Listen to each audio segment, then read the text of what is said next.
ሰላም ጤና ይስጥልን ተመልካቾቻችን ከአንከር ሚዲያ ዝግጅት ክፍል ያክብሮ ሰላምታችንን እናቀርባለን። የአሜሪካ መንግስት በኢትዮጵያ በኢንቨስትመንት አንፃር ያወጣው መግለጫ የብዙዎች መነጋገሪያ ሆኖ ነው ያለው። ዛሬ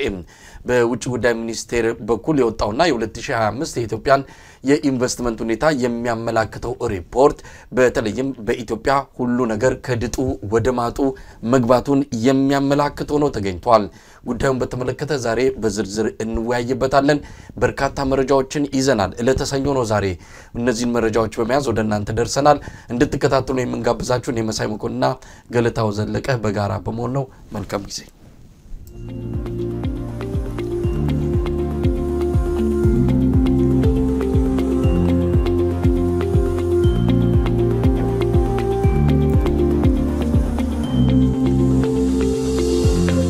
እናስተልን ገለታው ተነስተልን መሳይ እንደውና አደርክ እንደምንዋልክ እንኳን ለብርሃነ መስቀሉ አደረሰ። እንግዲህ መስቀልን በዓል ተከበረ። ብዙ ክስተቶች አሉ። አሁን ደግሞ የፊታችን ቅዳሜ የኢሬቻ በዓል ይከበራል። በኦሮሞ ማህበረሰብ ዘንድ ልዩ ቦታ ያለው የኢሬቻ በዓል እንግዲህ በአዲስ አበባና በደብረ ዘይት እንደሚከበር ተመልክቷል። እንግዲህ ኢሬቻን ለሚያከብሩ በሙሉ እንኳን ለበዓሉ አደረሳችሁ ብለን ከወዲሁ መልካም ምኞታችንን እንገልጻለን። ግን ከኢሬቻ ጋር ተያይዞ ያሉ አንዳንድ ነገሮችንም የምናነሳበት መራግብር ለዛሬ ይዘናል። በተለይም ባለፈው ቅዳሜ በአዲስ አበባ 4 መጽሐፎች ተመርቀዋል። 4ቱ መጽሐፎች የኦሮሚያ ክልላዊ መንግስት ፕሬዝዳንት ሽመልስ አብዲሳ በተገኘበት ነው የተመረቀው። በኦሮሞ ባህል ታሪክ ዙሪያ ለሚጻፉ ማንኛውም መጽሐፎች የክልሉ መንግስት የማንኛውንም ድጋፍ የገንዘብ ድጋፍ እንደሚያደርግ ገልጿል። ከነዚህ ከወጡት መጽሐፎች መሃል ብዙዎቹ ከታሪክ ጋር የተያዙ ናቸው። ነገር ግን ደብረ ብርሃንን፣ አዲስ አበባን፣ ወሎን ጨምሮ የኦሮሚያ አካል መሆናቸውን የሚገልጹ በታሪክ መልክ የቀረቡ ጽሁፎች ናቸው በመጽሐፎቹ ላይ የተጠናቀሩት። ያንን ማስመልከቶ መጽሐፉን ሲያስተዋውቅ የነበረው ፋና ቴሌቪዥን ይሄን ጉዳይ ከተደረሰበትና ሰዎች ተቃውሞ ማሰማታቸውን ተከትሎ ማስታወቂያውን ከአየር ላይ ማንሳቱ ነው የተሰማው። ለማንኛውም መጽሐፉ ጥሩ ነው፣ ታሪክ ቀመስ መሆኑ። ነገር ግን አወዛጋቢ በሆነ መልኩ በተለይ የኢትዮጵያ ታሪክ በአንደኛው ጉልበተኛ የሆነ ቤተ መንግስት የተቆጣጠረው አካል በማናለብኝነት እየጻፈው ከእንደገና ሌላኛው ሲመጣ ደግሞ ያንን እየሰረዘ አዲስ እየጻፈ ትውልድም ታሪክ ሳይማር ታሪክ ሳያውቅ የሚያድግበትና ሀገሪቱም እንደዚሁ ሰላም እንዳጣች የምትቆይበት ሁኔታ በብልጽግናው ዘመን የበለጠ አደጋ ውስጥ የገባ ይመስላልና ገለታ ውስጥ በዚህ ላይ አጭር አስተያየት እንስጥ። ይሄ መጽሐፍ አንድ ነገር ነው። የኦሮሞ ታሪክ በኢትዮጵያ ውስጥ ኮስሷል፣ ቦታ አልተሰጠውም የሚሉ አካላት ሌላ ታሪክ እየጻፉ ነው ያሉት። በኢትዮጵያ ታሪክ ውስጥ የኦሮሞ ታሪክ በጣም ትልቅ የገዘፈ ታሪክ ነው። በደንብ አይኑን ገልጦ ላነበበ ኢትዮጵያ የኦሮሞ ህዝብ ትልቅ አሻራ ያለባት እንደሆነች ምንም ጥርጥር የለውም። በምን መልኩ እንደተመለከቱት እንዴት እንዳዩት አይታወቅም። ነገር ግን አሁን ቁጭ ብለው ታሪክ ሰፍተው ታሪክ ደልዘው መጽሐፍ ጽፈን መተናል፣ ከዚህ በኋላ ትውልድ ይሄንን ነው ተምረው የሚያድገው ብለዋል። እንግዲህ አዲስ አበባን፣ ደብረ ብርሃንን፣ ወሎን ጨምር የኦሮሞ ነው ብለው የጻፉት እንዴት ታሪክ ሊሆን እንደሚችል የሚነግሩንን እንሰማለን። በመጽሐፉ ያለውንም ለማንበብ እንግዲህ መጽሐፉን እንዳገኘን ሞክራለን። ያነበቡ ሰዎች ናቸው ትዝብታቸውን ከጻፉት ላይ የተረዳ ነው። ገለታው ከዚህን ጀምርና አስተያየት እንስጥ። እንግዲህ መሳይ ይሄ የተጠና ነገር ነው። እኔም በጣም ባለፉት አመታት ረጅም ጊዜ ስማርም የቆየሁት የዚህ የማንነት ፖለቲካ ነው መሳይ፣ አይደንቲቲ ፖለቲክስ የሚባለው ነውና መድብለ ፓርቲ ስርዓት ከፖሊሲ ወጥቶ ባህል በር ውስጥ ደጅ ውስጥ ከገባ እዛ አካባቢ ከሆነ ድንኳኑን የተከለው ይሄን የማንነት መገለጫዎችን ከሆነ መጫወቻ የሚያደርገው አዳዲስ ታሪክ ይጽፋል። የኢትዮጵያ ውስጥ የታየ ብቻ ሳይሆን ኢትዮጵያ ውስጥ ገነነ ረጅም ጊዜ ቆየ እንጂ ብዙ ሀገራት ሆኗል። እና ምንድነው የሚያደርጉት እነዚህ አክራሪ ብሔር ፖለቲከኞች የራስ የሚሉትን ማህበራዊ መሰረት ታሪክ ሲበዛ እየጨማመሩ ቀለም ይቀቡታል፣ ያጋንኑታል፣ የሌላ አዳዲስ ታሪክ ይጽፉለታል። የሚያሳዝነው ነገር ያ ብቻ አይደለም፣ የሌላውን ደግሞ አንኳስሳሉ። ምክንያቱም ምንድነው ይሄኛው ጎልቶ ይወጣ ዘንድ ጎልቶ ይታይ ዘንድ ገዝፎ ይወጣ ዘንድ አንበሳ ሆኖ ይታይ ዘንድ የሌላውን የማኮሰስ የኛው ላይ ደግሞ ቀለም የመቀባት የመጨማመር ስራ ይታያል። እና ይሄ ሄዶ ያንኑ የራሱን ብሔር ባህል ሃይማኖት ያጠፋል አብሮ ተቻችሎ መኖርን ያጠፋል ቁርሾና ቂም ያቃባል ወደ ጎን ጥላቻን ይፈጥራል እና እነዚህ ሰዎች እንግዲህ ያደር ይሄንን ጽንፈኛ ፖለቲካቸውን የጨመሩበት መጽሐፍ እስከ መጽሐፍ ደርሰዋል ማለት ነው ዝም ብሎ አሁን ከዚህ በፊት የነበረው እኮ ምን ተታገለው የነበረው መሳይ በቃል እኮ አቶ ከሌ በዚህ መድረክ ላይ ይሄን ተናግረዋል ይሄን ብለዋል እየተባለ ያን ነበር ስንጮህ የነበረው መጽሐፍ እየተጻፈ ደግሞ አንብቦ ወደታች እየተባለ ነው ያለውና ይሄ ለማንንም አይጠቅምም አብሮ ያኗኑርም መንጠራራት ይሄን ይበልጥ ማለት ይሄን ሁሉ መጠቀለለው ነኝ ማለት እንደዚህ ሌላው ምን ይሰማዋል የሌላው ባህል ምን ይሰማዋል የሚል ነገር ያስፈልጋልና እነዚህ ሰዎች ዞሮ አሁን ሽመልስ አብዲሳ የሚፈልጉት ነገር ምንድነው ይሄ ፖለቲካ ካፒታላቸው እየሳሳጃቸው ላይ የሟሟ መጥቶ ባዶ ቀርተዋል በፖሊሲ ማርከው የሚሰበስቡት ሰው የላቸው ስለዚህ በዚህ በኦሮሞ ማህበረሰብ ዘንድ በዛ አካባቢ ተቀባይነት ለማግኘት ላንተ የተሟገትኩ ነው ባህል ያድግ ዘንድ እየታገልኩ ነው ኢሬቻ አዲስ አበባ እንዲከበልኩ በማድረግ ነው ሁሉ ድላይ በዛብኝ ይያሉ ኃይል ለማሰባሰብ እየተሞከረ ነው ያለውና ጃዋር ያለው ነው ባለፈው አንተ ካንተ ጋር ስትወያዩ መሳይ ጃዋር ለምንድነው ወደ ፖለቲካ የተመለስከው ካልከኝ አብይ ኦሮሞን መደበቂያ ሊያረግ ሳይ ነው የመጣውታል የኦሮሞን ለመሸሸጊያ ለማድረገው ሲሞክረው አንዱ ያመጣኝ መሰረታዊ ነገር ወደ ፖለቲካ የመለሰኝ ይሄ ነው ብሏል ይሄ ትልቅ ነገር ዛ ኦሮሚያ ውስጥ ያላችሁ ወገኖች ወደኛ አትሸሸግ መጽሐፍ እየጻፍክ ሌላውን ያንቋሸሽክ የሌለ ታሪክ እየጻፍክ አታምጣ የሚሉ ሃይሚሉ ሰዎች መኖር ይኖርባቸዋል ምን ነገር ነው በዚህ ላይ እንደው አስተያየት መስጠት የምችለው መሳይ ገለታው እንግዲህ በዚህ ዙሪያ በስፋት መጽሐፉን ያነበቡ ያሉ ሰዎችና ሲጨርሱ የራሳቸውን ኮሜንት እንደሚጽፉ እና ለውይይትም እንደሚቀርቡ ገልጸውልናል እንመለከተዋለን እንግዲህ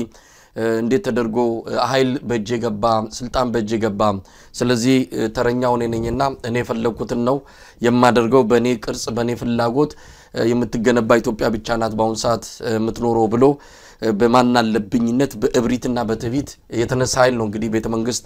የተቀመጠው ብዙ መገለጫዎችን ያሳየን ነው ለምሳሌ በአሁኑ ሰዓት በአዲስ አበባ በኦሮሚያ ክልል አይደለም ነገር በአዲስ አበባ በብሔራዊ ባንክ በባንክ ደረጃ በንግድ ባንክ እንዲህ አይነት ስሊፖች ናቸው ለባንክ መዘዋወሪያ ለባንክ ስራዎች አገልግሎት ላይ እየዋሉ የሚገኙት ይሄ የኢትዮጵያ ንግድ ባንክ ደረሰኝ ነው ይሄ ኦሮሚያ ክልል ቢሆን ምንም ችግር የለውም ምናልባት የኢትዮጵያ ንግድ ባንክ አሰራርን አናቀም ነገር ግን አዲስ አበባ ነው አዲስ አበባ የኢትዮጵያ ንግድ ባንክ ላይ በኦሮሚኛ በእንግሊዘኛና በአማርኛ ነው ኦሮሚኛ አይሁን አይደለም እዚህ ጋር በጣም ጥንቃቄ ማድረግ የሚያስፈልግ ነው ህግና ስርዓት ተከትሎ ይሄንን ቋንቋ እንዴት የኢትዮጵያ ብሔራዊ ቋንቋ ኢትዮጵያ ይፋዊ ቋንቋ እናደርጋለን ተብሎ በስርዓት ነገሮችን ማስፈጸም ሲገባ ገና ለገና ስልጣን እጄ ገብቷልና እኔ ስልጣን በገባበት ጊዜ ህግንም ማፍርሼ ህገ መንግስቱንም ጥሼ ሁሉን ነገር ከኔ በታች ናቸው ረጋግጬ ፍላጎቴን አስፈጽማለሁ የሚል ኃይል ነው ስልጣን ያዘው ይሄንን ነገር ማድረግ የሚገባው አይደለም በህግና በአሰራር ሞን ካለበት ሞን ባለበት ጊዜ ሊሆን ይገባዋል ይሄን ኦሮሞን ቋንቋ ከመጥላት የኦሮሞን ማንነት ወደ ኋላ ከመግፋት አይደለም ከምንም በላይ ህግና ስርዓት ነው ማንኛውም በዚህ አንፃር የሚደረግ ነገር ህግና ስርዓትን መከበር ህግና ስርዓትን ጠብቆ መሆን እንዳለበት ይታመናል ይሄ ብቻም አይደለም በአዲስ አበባ የሚገኙ አንዳንድ የንግድ ቦት ማን ነው የመንግስት መስሪያ ቤቶች በተለይ ከትምህርት ተቋማት ጋር በተያያዘ ሰሌዳቸው በኦሮሚኛ ቋንቋ ጭምር ነው የሚገለጸውና ይሄ በይፋ የአዲስ አበባ ከተማ አስተዳደር ለኦሮሚያ ክልል እየሰራ መሆኑን ባልተጻፈና ባልታወጀ ስምምነት ባልተደረገበት ነገር ላይ እነሱ ወደ ተግባር ቀይረውት ያስፈጸሙት እንዳለ ነው መረዳት የተቻለውና ይሄ ማናለብኝነት እውነት ለመናገር ሀገር ያፈርሳል እንጂ ሀገር አይገነባም የኦሮሞ ህዝብ በኢትዮጵያ ታሪክ ውስጥ ያለውን ጉልህ ድርሻ በዚህ መልኩ አይደለም የምታስመሰክረው የኦሮሞ ህዝብ እንዲህ አይነት አይደለም እንዳለውም ጀዋር ለመሸሸግ ብሎ አብይ አህመድ እንደዚህ አይነት ነገሮችን በተከታታይ እያደረገ ይገኛልና ይሄንን ነገር ነክቶ መጠበቅ ነው እንደው ደበላልቀው ይሄንን በማለታችን አይ ይሄ ኦሮሞ ጠልነት ነው የሚሉ ካለ ነገሮችን በደንብ እንዲመለከቱ ነው እኛም አበክረን ምናስገነዝበው ይሄ ኦሮሞ ጠልነት አይደለም ይሄ ኦሮሞ ህዝብ ጋር የሚያገናኘው አይደለም ይሄ አይን ያወጣ ስልጣን እጀገባ ተብሎ በማናለብኝነትና በእብሪት የሚደረግ የነ አብይ አህመድና ሽመልስ አብዲሳ ስራ ነው ይህን ስራ የኦሮሞ ህዝብ ነቅቶ እኔ የድርሻዬን በአገሪቱ ያለኝን ድርሻ አቋለሁ የድርሻዬን ያላገኝ ብሎ ታግሏል ያንን መስጠት ሲገባ እንደዚህ እኩልነትን ትተው አንተ ነህ የምትበልጠው አንተ ነህ የበላይ ባንተ ነው ይሄ መጫወቻ ሜዳው መሰራት ያለበት ብለው የመጡበት አካሄድ እጅግ አደገኛ ነው ይሄንን የኦሮሞ ህዝብ ሊቃወመው ይገባል ነው ገለታው ምናልባት ሐሳቤን አግኝተው ከሆነ እኔ በደንብ ነው የምደግፈው መሳይ ይሄ ጉዳይ ብዙ ጊዜ አንስተን ነበር ባልደራስ ውስጥም ይያለን ደንብና ስርዓት ትንሽ ደንብና ስርዓት ያስፈልጋል አሁን የኦሮሚያ ክልል ቤተ መንግስት አዲስ አበባ ውስጥ ሲሆን ወይም የኦሮሚያ ርዕሰ መስተዳድር ጽፈት ቤቱን አዲስ አበባ ውስጥ ሲያረግ ቤቱ ነው አዲስ አበባ ምንም ጥያቄ የለውም አማራም ቤቱ ነው ትግራይም ቤቱ ነው ሁሉም ቤቱ ነው ግን ትንሽ ስርዓት ያስፈልጋል የትኛው አንቀጽ ነው የኦሮሚያ ክልል ብሔራዊ መንግስት አዲስ አበባ ይቀመጥ የሚለው ወይም አዲስ አበባ የኦሮሚያ ዋና ከተማ ናት የሚል እስቲ መረጃ አምጡልን የኦሮሚያ ኮንስቲቲዩሽን አይደለም ማሳይ በጣም ያስገርማል ቆይኛ ሀገር ነው የኦሮሚያ ህገ መንግስት እስካሁን መቀመጫችን አዲስ አበባ ነው ማን ነው አዳማ ነው ናዝሬት ነው የኢትዮጵያ አጠቃላይ ፌደራል ህገ መንግስቱ ያንን አይልም የአዲስ አበባ ቻርተር ይሄንን አይልም ምን ነው ሀገሪቱን በዚህ ደረጃ እንዴት መጫወቻ ታደርጓላችሁ ሁለቱ አስፈጻሚዎች ሲመጡ አዲስ አበባ ላይ ግጭት ይፈጠራል እና መስመር አሲዙት ይሄንን ቢያንስ ተወያዩና በፓርላማ አቅርቡና ይቀመጥ የኦሮሚያ ክልል በሉ ቢያንስ አንድ ሁለተኛ ያነሳው ነገር እንደዚህ አይነት አሰራሮች ማአት ናቸው ዛሬ አሁን የመጣው ነገር ይሄ የብሔር ብሔረሰብ እኩልነት ያሳያሉ የሶማሌ ቋንቋስሽ ሶማሊያ ቋንቋ ትግርኛስ አፋርኛስ ሌሎች ቋንቋዎች አማርኛ እኮ በህገ መንግስቱ ብሔራዊ ቋንቋ ነው ስለተባለ ነው እንግዲህ እነዚህ ብሔራዊ ሆኖ ተቋማት የፌደራል ተቋማት የሚጠቀሙበት ይሄ አሰራር ከመጣ የተወሰኑ ቋንቋዎች ወይ ተመርጠው ከሆነ እነዛ ቋንቋዎች አገልግሎት ላይ ይዋሉ ብሎ አዋጅ ከወጣ በነጋሪት ጋዜጣ ከታተመ እነዛ በሁሉም በጣም ወሳኝ በሆኑ የህትመት ሂደቶች ላይ ይታያሉ ማለት ነው ስዊዘርላንድ ለምሳሌ አራቱ ቋንቋዎች የግድ ነው አራቱን ቋንቋዎች በህትመቶች ላይ ይታያሉ ስለዚህ ይሄ ነው መሳይ አፋሩ ምን ይሰማዋል ትግራይ ምን ይሰማዋል ይሄ ብዛህነት ነው ወይ ለብዛህነት የታገለ ለኩልነት የታገለ ሁሉ ይሄን ሊደግፈው አይችልም መሳይና አሰራር ያልከው ነገር እሱ ነው እኮ ምንቃወመው የሚያስገርም ነገር ነው ኢትዮጵያ ውስጥ ያለውና ሃይ ማለት መታገል ያስፈልጋል ይሄ ኦሮሞ ማማራ ሁሉ ሊታገለው የሚገባ ነገር ነው ሌላው ከሰሞኑ ከተነሱ ጉዳዮች አንዱ የነዳጅ ጉዳይ ነው ነዳጅ በመስከረም ወር ኢትዮጵያ አውጥታ ተሸጣለች ብሎ አብይ አህመድ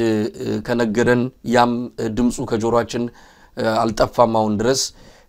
መስከረምን ስንጠብቅ የዋሽታ ሆኖ ቀረ ነዳጁ ቢቀር እንደው የነዳጅ ዋጋ ጭማሪው ለምን አስፈልገ ብሎ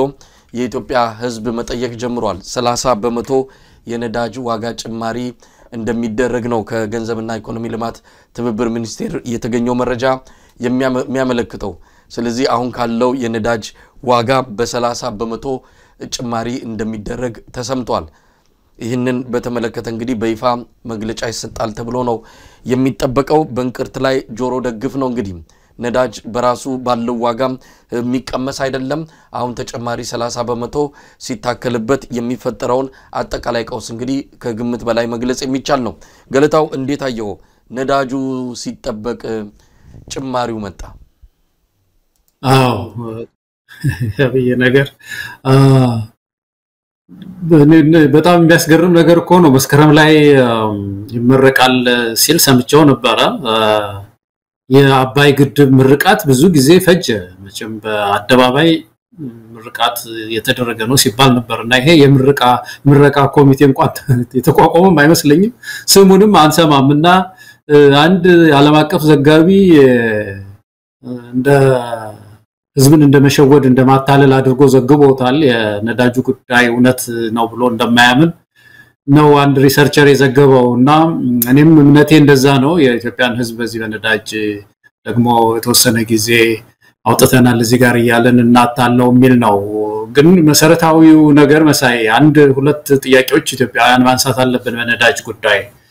ብዙ ሀገር ነዳጅ ምንም የሌላቸው ሀገሮች ያው መቼም መንግስታቸውን የሚይዙት ምንድነው ነዳጅ አስገብተህ አጥግበን ነዳጅ ከውጪ ገዝተህ አምጥተህ በነዳጅ መቸገር የለብንም አቅማችንን ደግሞ ያገናዘበ የነዳጅ መጠን የነዳጅ ምንድነው ዋጋ መተመን አለብህ ነው ትግላቸው የብዙ ሀገር የለውጥ እንቅስቃሴ ከነዳጅ ጋር የተያያዘ ነው ኢትዮጵያ ውስጥ አንድ መሬታችን ነዳጅ ይዞ የሚያሳዝነው ነገር ነው አሁን የኔዘርላንድ ካምፓኒ ነው አይደለም አጥንቶት ወደ 7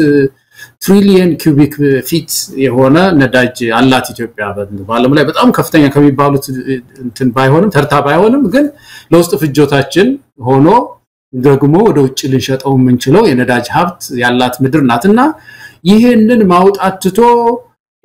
ኮሪደርና ሌሎች ላይ አሸሸ ገዳሜ ሲል የሚውል መንግስት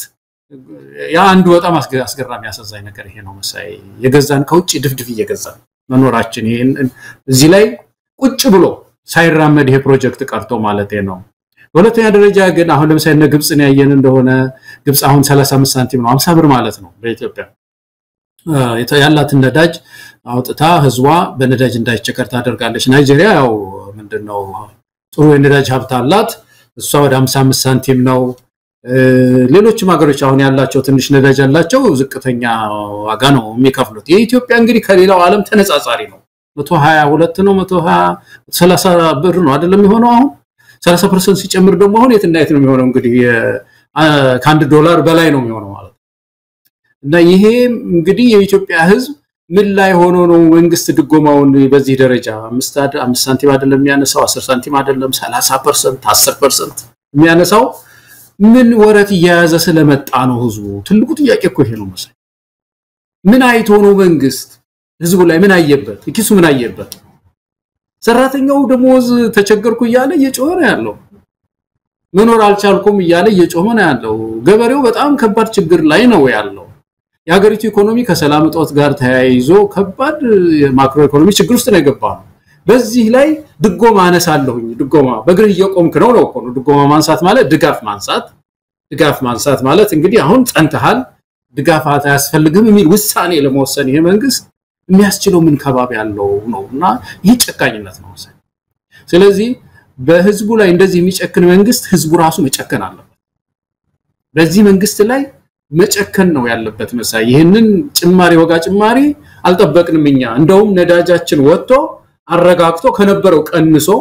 በተቻለ መጠን ህዝብ ሊገዛው የሚችለው ዋጋ ነው ስንጠብቅ የነበረው እንጂ ይሄንን ልንሸከም አንችልም ብሎ ህዝብ መጨከን ነው ሊኖርበት በይፋ የዚህ እንደ ጭማሪውን የተመለከተ መግለጫ ከመንግስት ይጠበቃል ምክንያቱም እውነት ለመናገር ዝርዝር ምክንያቱም 30% በጣም ትልቅ ጭማሪ ነው አሁን እንግዲህ እንደምንሰማው 130 ብር አካባቢ ነው በሊትር ይሄ 30% ጭማሪ ከተደረገ ወደ 180 ብር አካባቢ መስለኛል የሚገባው በጣም ከባድ ነው የትራንስፖርት ዋጋው ላይ በአጠቃላይ ምርት ላይ የሚጨምረው ዋጋ ደግሞ የትና የት ሊሆን እንደሚችል ይጠበቃል በጣም አሳዛኝ ነገር ነው የኢትዮጵያ ህዝብ ከለት ወደ ለት ነገሮች እየከፉበት የመጡበት ሁኔታ ከአምሮ በላይ የሆነ ነው ገለታው እንደው አንድ ጥያቄ ልናነሳ ብንችል በርግጥ መስከረም ወር ገና አላበቃም ምናልባት በመስከረም ወር ነው ያልኳችሁ ነዳጁ ቀናለኝ ብሎ አብይ አህመድ ጥያቄ ሊያነሳብን ይችላል ጠብቀን እንግዲህ መስከረም ወር ነው ያልከው ቃልን አልጠበቅም ብለን የዛን ጊዜ የሞራልም የሌሎችም ጥያቄ ልናነሳበት እንችላለን ነገር ግን ከዚህ ከግድቡ ጋርም በተያያዘ የኢትዮጵያ ህዝብ እንግዲህ ጨፈረ ደስ አለው ሻማም አበራ ሻማ ለኮሰ ሰልፍም ወጣ ዳንኪራ ምታ ሲባል ዳንኪራውንም መታ እንደው የመብራት ጉዳይን እንዴት ይዞታል እንዴት ያደረገው ነው እንግዲህ ገንዘብ አዋጥቷል ያለውንም ቢሆን ሰጥቷል በዋናነት የሰጠው ዝም ብሎ ለክብርና ኩራት ብቻ አይደለም አባይ ተገደበ ተብሎ የሚዘመረው መዝሙር አብሮ ለመዘመር አይደለም በዋናነት ችግሬን ያቃልላል መብራት በፈረቃ ማገኘውን በየጊዜው ያገኛለው ሌሎች ነገሮችን ከመብራት ጋር ተያይዞ የሚመጡ ጥቅሞችንም ማገኛለው ብሎ ነው እንደው የመብራት ነገርስ እንዴት ሆነ እየሰማን ያለነው ሌላ ነገር ነው የመብራት ታክስ ቫት ታክስ ተጨምሯል ያኔ ብሩ ከመውደቁ በፊት ሲከፈል ከነበረው 3 እና 4 እጥፍ በላይ ነው ወራዊ የመብራት ፍጆታ በቤተሰብ ደረጃ እየከፈለ ያለው አሁን ደግሞ ቫት ተጨምሮበታል ስለዚህ ምንድነው ከአባይ ግድብ አገኘው የሚለው ወይስ አሁንም አብይ አህመድ ላማለኝ በሰማይ ጠብቁ አንድ ቀን በየቤታችሁ ቦግ እናረጋዋለን ምንም ፈረቃ የሚባል የለም መብራት የማይጠፋባችሁም የሚል ተስፋን ነው የምንጠብቀው ወይስ ምንድነው? አንዳንድ ጊዜ ጥያቄውን አንስቶ ኢትዮጵያ ህዝብ መልስ ማግኘት ያለበት ይመስለኛል። እንደዚህ አይነት ተግባራዊ ጥያቄዎች የኢትዮጵያ ህዝብ መጠየቅ ካልቻለ ይሄ ሰው የለካን ነው መሳይ የመዘነ ያጭበረበረ ነው ያለው እና እንደዚህ አይነት ተግባራዊ ጥያቄዎችን መጠየቅ አለበት። ብዙ ጊዜ አብይ የወደቀው ከመነሻው ካመጣጡ ጀምሮ ማይሆኑ ቁጥሮችን የሚጠራ ሰው ነው፣ ማይሆኑ ተስፋዎችን የሚሰጥ ሰው ነው። ተግባር ላይ ዜሮ ነው። ያው በኋላ እናነሳዋለን አይደለም። የዚህ አሜሪካ ስቴት ዲፓርትመንት የሚያወጣው ይሄንን ነው የሚያረጋግጥ። ዜሮ ነው፣ ይናገራል፣ የሚያደርገው ነገር የለም። እንዲሁ ብቻ ክሌም ማድረግ ይሄ ከሃይማኖቱ ጋር የመጣል ክሌም አድርጉ የሚባል የሌለህን አለኝ ይያልክ ተናገር የሚለው ነገር ፖለቲካዊ ሆኗል ኢትዮጵያ ውስጥ እና ያንን በዝርዝር በእውነት በአቀኝነት መጠየቅ ያስፈልጋል። ባለፈው እንዳነሳ ነው የአባይ ግድብ አለቀ ሲባል ኢንፍራስትራክቸሩ ዝርጋታው አልቋል ወይ ተከናውኗል ወይ ትራንስፎርመር የሚባሉት እነዚህ ባለሙያዎች የሚያቋቸው ነገሮች በሙሉ ተተክለዋል ወይ ተጠናቋል ወይ ስራው ምን ጥያቄ ጠይቅነው ለዚህ ነው። እና ያኩ ዋናው ዓላማችን እኮ የፖለቲካ መጫወቻ እንደሆነ አይደለም የምንፈልገው። አባይ ግድብ የአባይ ልጅ ውሃ ጠማው ነው ምንለው። አሁን እንጠግብ ዘንድ ነው እንግዲህ የአባይ ልጅ ውሃ እንዳይጠማን መብራት እንዳይጠማን ማድረግ ነው ያለበት ነውና አሁን የምናየው ነገር እንግዲህ አንዳንድ ቦታ የፈረቃውም ጉዳይ እንዳለ ነው ያለው። ተጨማሪ ኃይል አግኝተው ፋብሪካዎች ከዚህ በፊት በሙሉ አቅማቸው እንዳያመርቱ ያደረጋቸው የኤሌክትሪክ አቅም ጨመረልን ብለው ሲናገሩ አናይምና ይሄ ጥያቄ መራራ ሆኖ መነሳት የሚኖርበት ይመስለኛል። ሰውየው በቁጥር በጣም ያደናግራል። ለምሳሌ ባለፈው እዚህ አባይ ግድብ ላይ ሲናገር ሌላ አንድ የተናገረው ነገር 15 ሚሊዮን ነው ያለው መሰለኝ 12 ሚሊዮን ቤቶች ሁሉ እንገነባለን ብሏል መሳይ። ያ ማለት እኮ አዲስ አበባን የሚያክል አዲስ አበባ ወደ 2 ሚሊዮን ቤት ነው እንግዲህ ያለው አይደል? አዲስ አበባን የሚያክል እኮ 7 ከተማ እንሰራለን ማለት እኮ። አሁን ይሄንን ማን ነው በምድር ላይ ሊቀበለው የሚችለው መሳይ? አዲስ አበባ 2 ሚሊዮን ነው ሊሆን የሚችለው ቤቱ 15 ሚሊዮን ከሆነ የሚገነባው 7 ከተማ አዲስ አበባን የሚያክል ኢትዮጵያ ውስጥ ይገነባል ነው። ችግኙም እኮ እንደዛው እኮ ነው የሚለው 50 ቢሊዮን አይደለም የሚለው። ቤቱንም በዛው ቁጥር ነው የሚለካው። ነዳጁንም እንደዛ ነው የሚለው። ሁሉንም እንደዚህ ነው የሚለው። ስለዚህ ኢትዮጵያውያን ሐቀኛ ጥያቄዎች መሬት ላይ ያሉ ጥያቄዎች ላይ በማተኮር ተቃውሞዎችን ማድረግ ያለብን ይመስለኛል መሳይ። ገለታው እንግዲህ በቅርቡ ቅንጅት የመሰረቱት አምስቱ የፖለቲካ ድርጅቶች ዛሬ ጠንከር ያለ መግለጫ አውጥተዋል። መንግስታዊ ሽብር በአዲሱ አመት ሊገታ ይገባል ብለዋል። መንግስታዊ ሽብር ነው ያሉት። የተለያዩ ማሳያዎችን ገልጿል። አራት መግለጫዎችን ጠቅሰው ነው መንግስታዊ ሽብሩ በአዲሱ አመትም ተጠናክሮ የቀጠለ መሆኑን ጠቅሰው ከፍተኛ የሆነ ውግዘት ያሰሙት። በተለይም በሰሜን ወሎ ዞን ከወልዲያ በ20 ኪሎ ሜትር ርቀት ላይ የምትገኘው ሳንቃ ከተማ በመስቀል በዓል ላይ ከቀኑ 6 ሰዓት ጤና ጣቢያ ላይ ከቀኑ 6 ሰዓት ማለት ነው በተፈጸመ የድሮን ጥቃት ቤተሰብ ሲያስታምሙ የነበሩ 3 ሰዎች መገደላቸውን ነው የጠቀሰው። አንዲት የጤና ጣቢያ ጽዳት ሰራተኛ ከፍተኛ የአካል ጉዳት እንደደረሰባት በመጥቀስ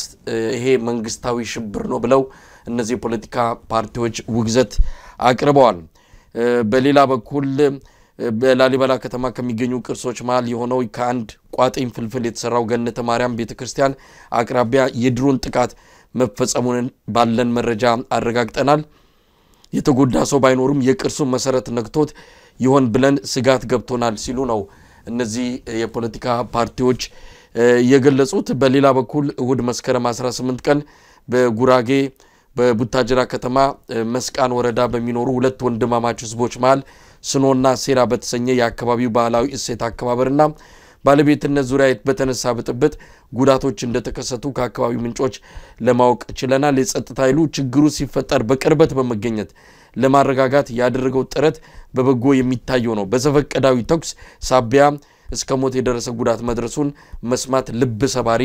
ክስተት ሆኖ አግኝተናል ብለዋል። እንግዲህ ባለን መረጃ መሰረት 8 ያህል ሰዎች መገደላቸውን ነው የተጠቀሰው። እንግዲህ ቁጥሩ ዝቅና ከፍ ሊል ይችላል። ለማንኛውም ሰው ሞቷል፣ አንድም ይሁን 8።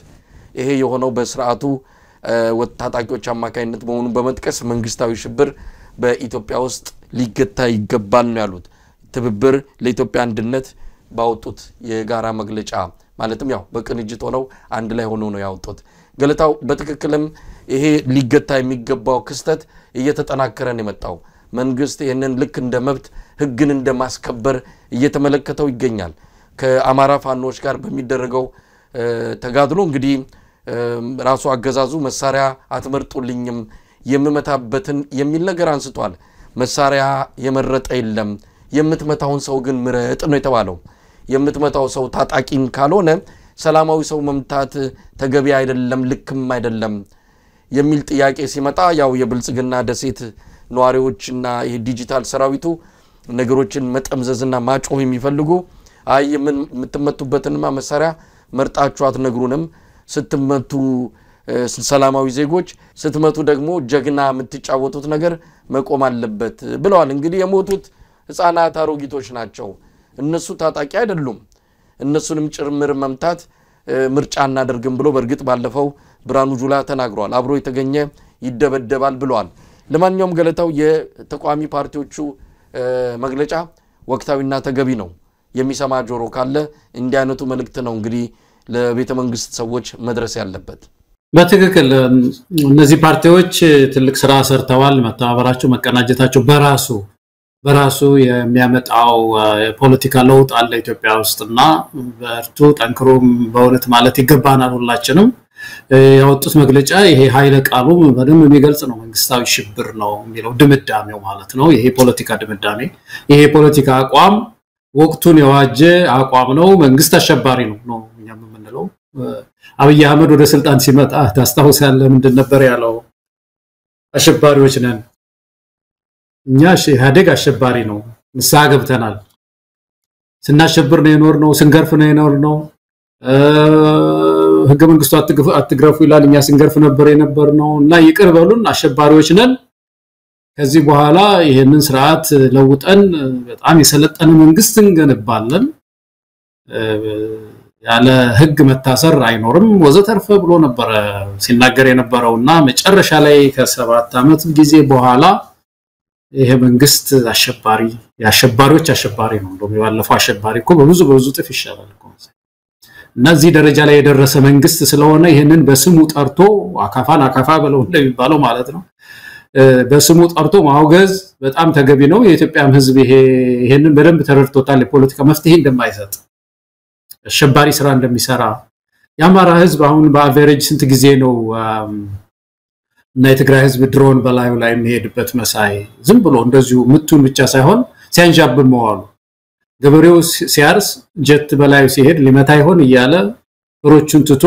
ዛፍ ስር ተጠልሎ ተመልሶ ሞፈሩን የሚይዝበት ሁኔታ ከተፈጠረ ይሄ ድባብ በራሱ እኮ ትልቅ አሸባሪነት ነው የማያባራ አሸባሪነት ሰው ወደ ስልጣን ከመጣ በኋላ ይሄን ሁሉ አመት ጀትና ድሮን ሲያበራ ያገሩቱም ኢኮኖሚ እኮ በጣም ያስገርም እኮ ነው ይሄን ሁሉ ተሸክመው መኖር በጣም ያስገርማል እና ትልቁ ነገር ቅድም ያነሳው ነው መሳይ ሲቪሊያንስ ትልቁ ጥያቄያችን እኛ ድሮን ተጠቀም ከወዘተርፋ አይደለም ባለም አቀፍ ህግ መሳሪያዎች ይመረጣሉ አሳድ ሲከሰስ የነበረው የባዮሎጂካል የሆነ መሳሪያ ተጠቅማል ተብሎ ነው በዜጎች ላይ እና ባለም አቀፍ ህግ መሰረት በጦር ህግ መሰረት የሚፈቀዱ ማይፈቀዱ አሉ መቼም ይሄ ጀት ምናምን ያብረው እንግዲህ እነሱ መቃወሚያው አላቸው ልጆቹ ግን እየደበደበ ያለው ማን ነው ትምርት ቤት ባለፉት አመታት የሰማ ነው ቤተክርስቲያን ሰርግ ላይ የነበሩ ሰዎች ወደ ለቅሶ የሚሄዱ ሰዎች ማበር ላይ የነበሩ ሰዎች ተማሪዎች ህፃናት ኳስ ሲጫወቱ ይሄ ነው የተመዘገበው እና ይሄንን ማድረግ ከአሸባሪነትም በላይ ነው ሌላ ቃል ይገኝለትና ይሄ ውግዘት ተገቢ ውግዘት ነው ኢትዮጵያ ህዝብም በእውነት ተባብሮ ሌላ ነገር የለም መተባበር ያስፈልጋል በዚህ ድባብ ውስጥ መቆየት አንችልም በዚህ በጀት በአውሮፕላን በድሮን ድባብ ውስጥ የአማራ ህዝብ የኢትዮጵያ ህዝብ መቆየት የለበትም ታገል ነው ያለበት ገለታው እንግዲህ ባለፉት 5 ቀናት ዛሬ 6ኛ ቀኑን ይዟል በወሎ የተከሰተው ታሪክ የተመዘገበበት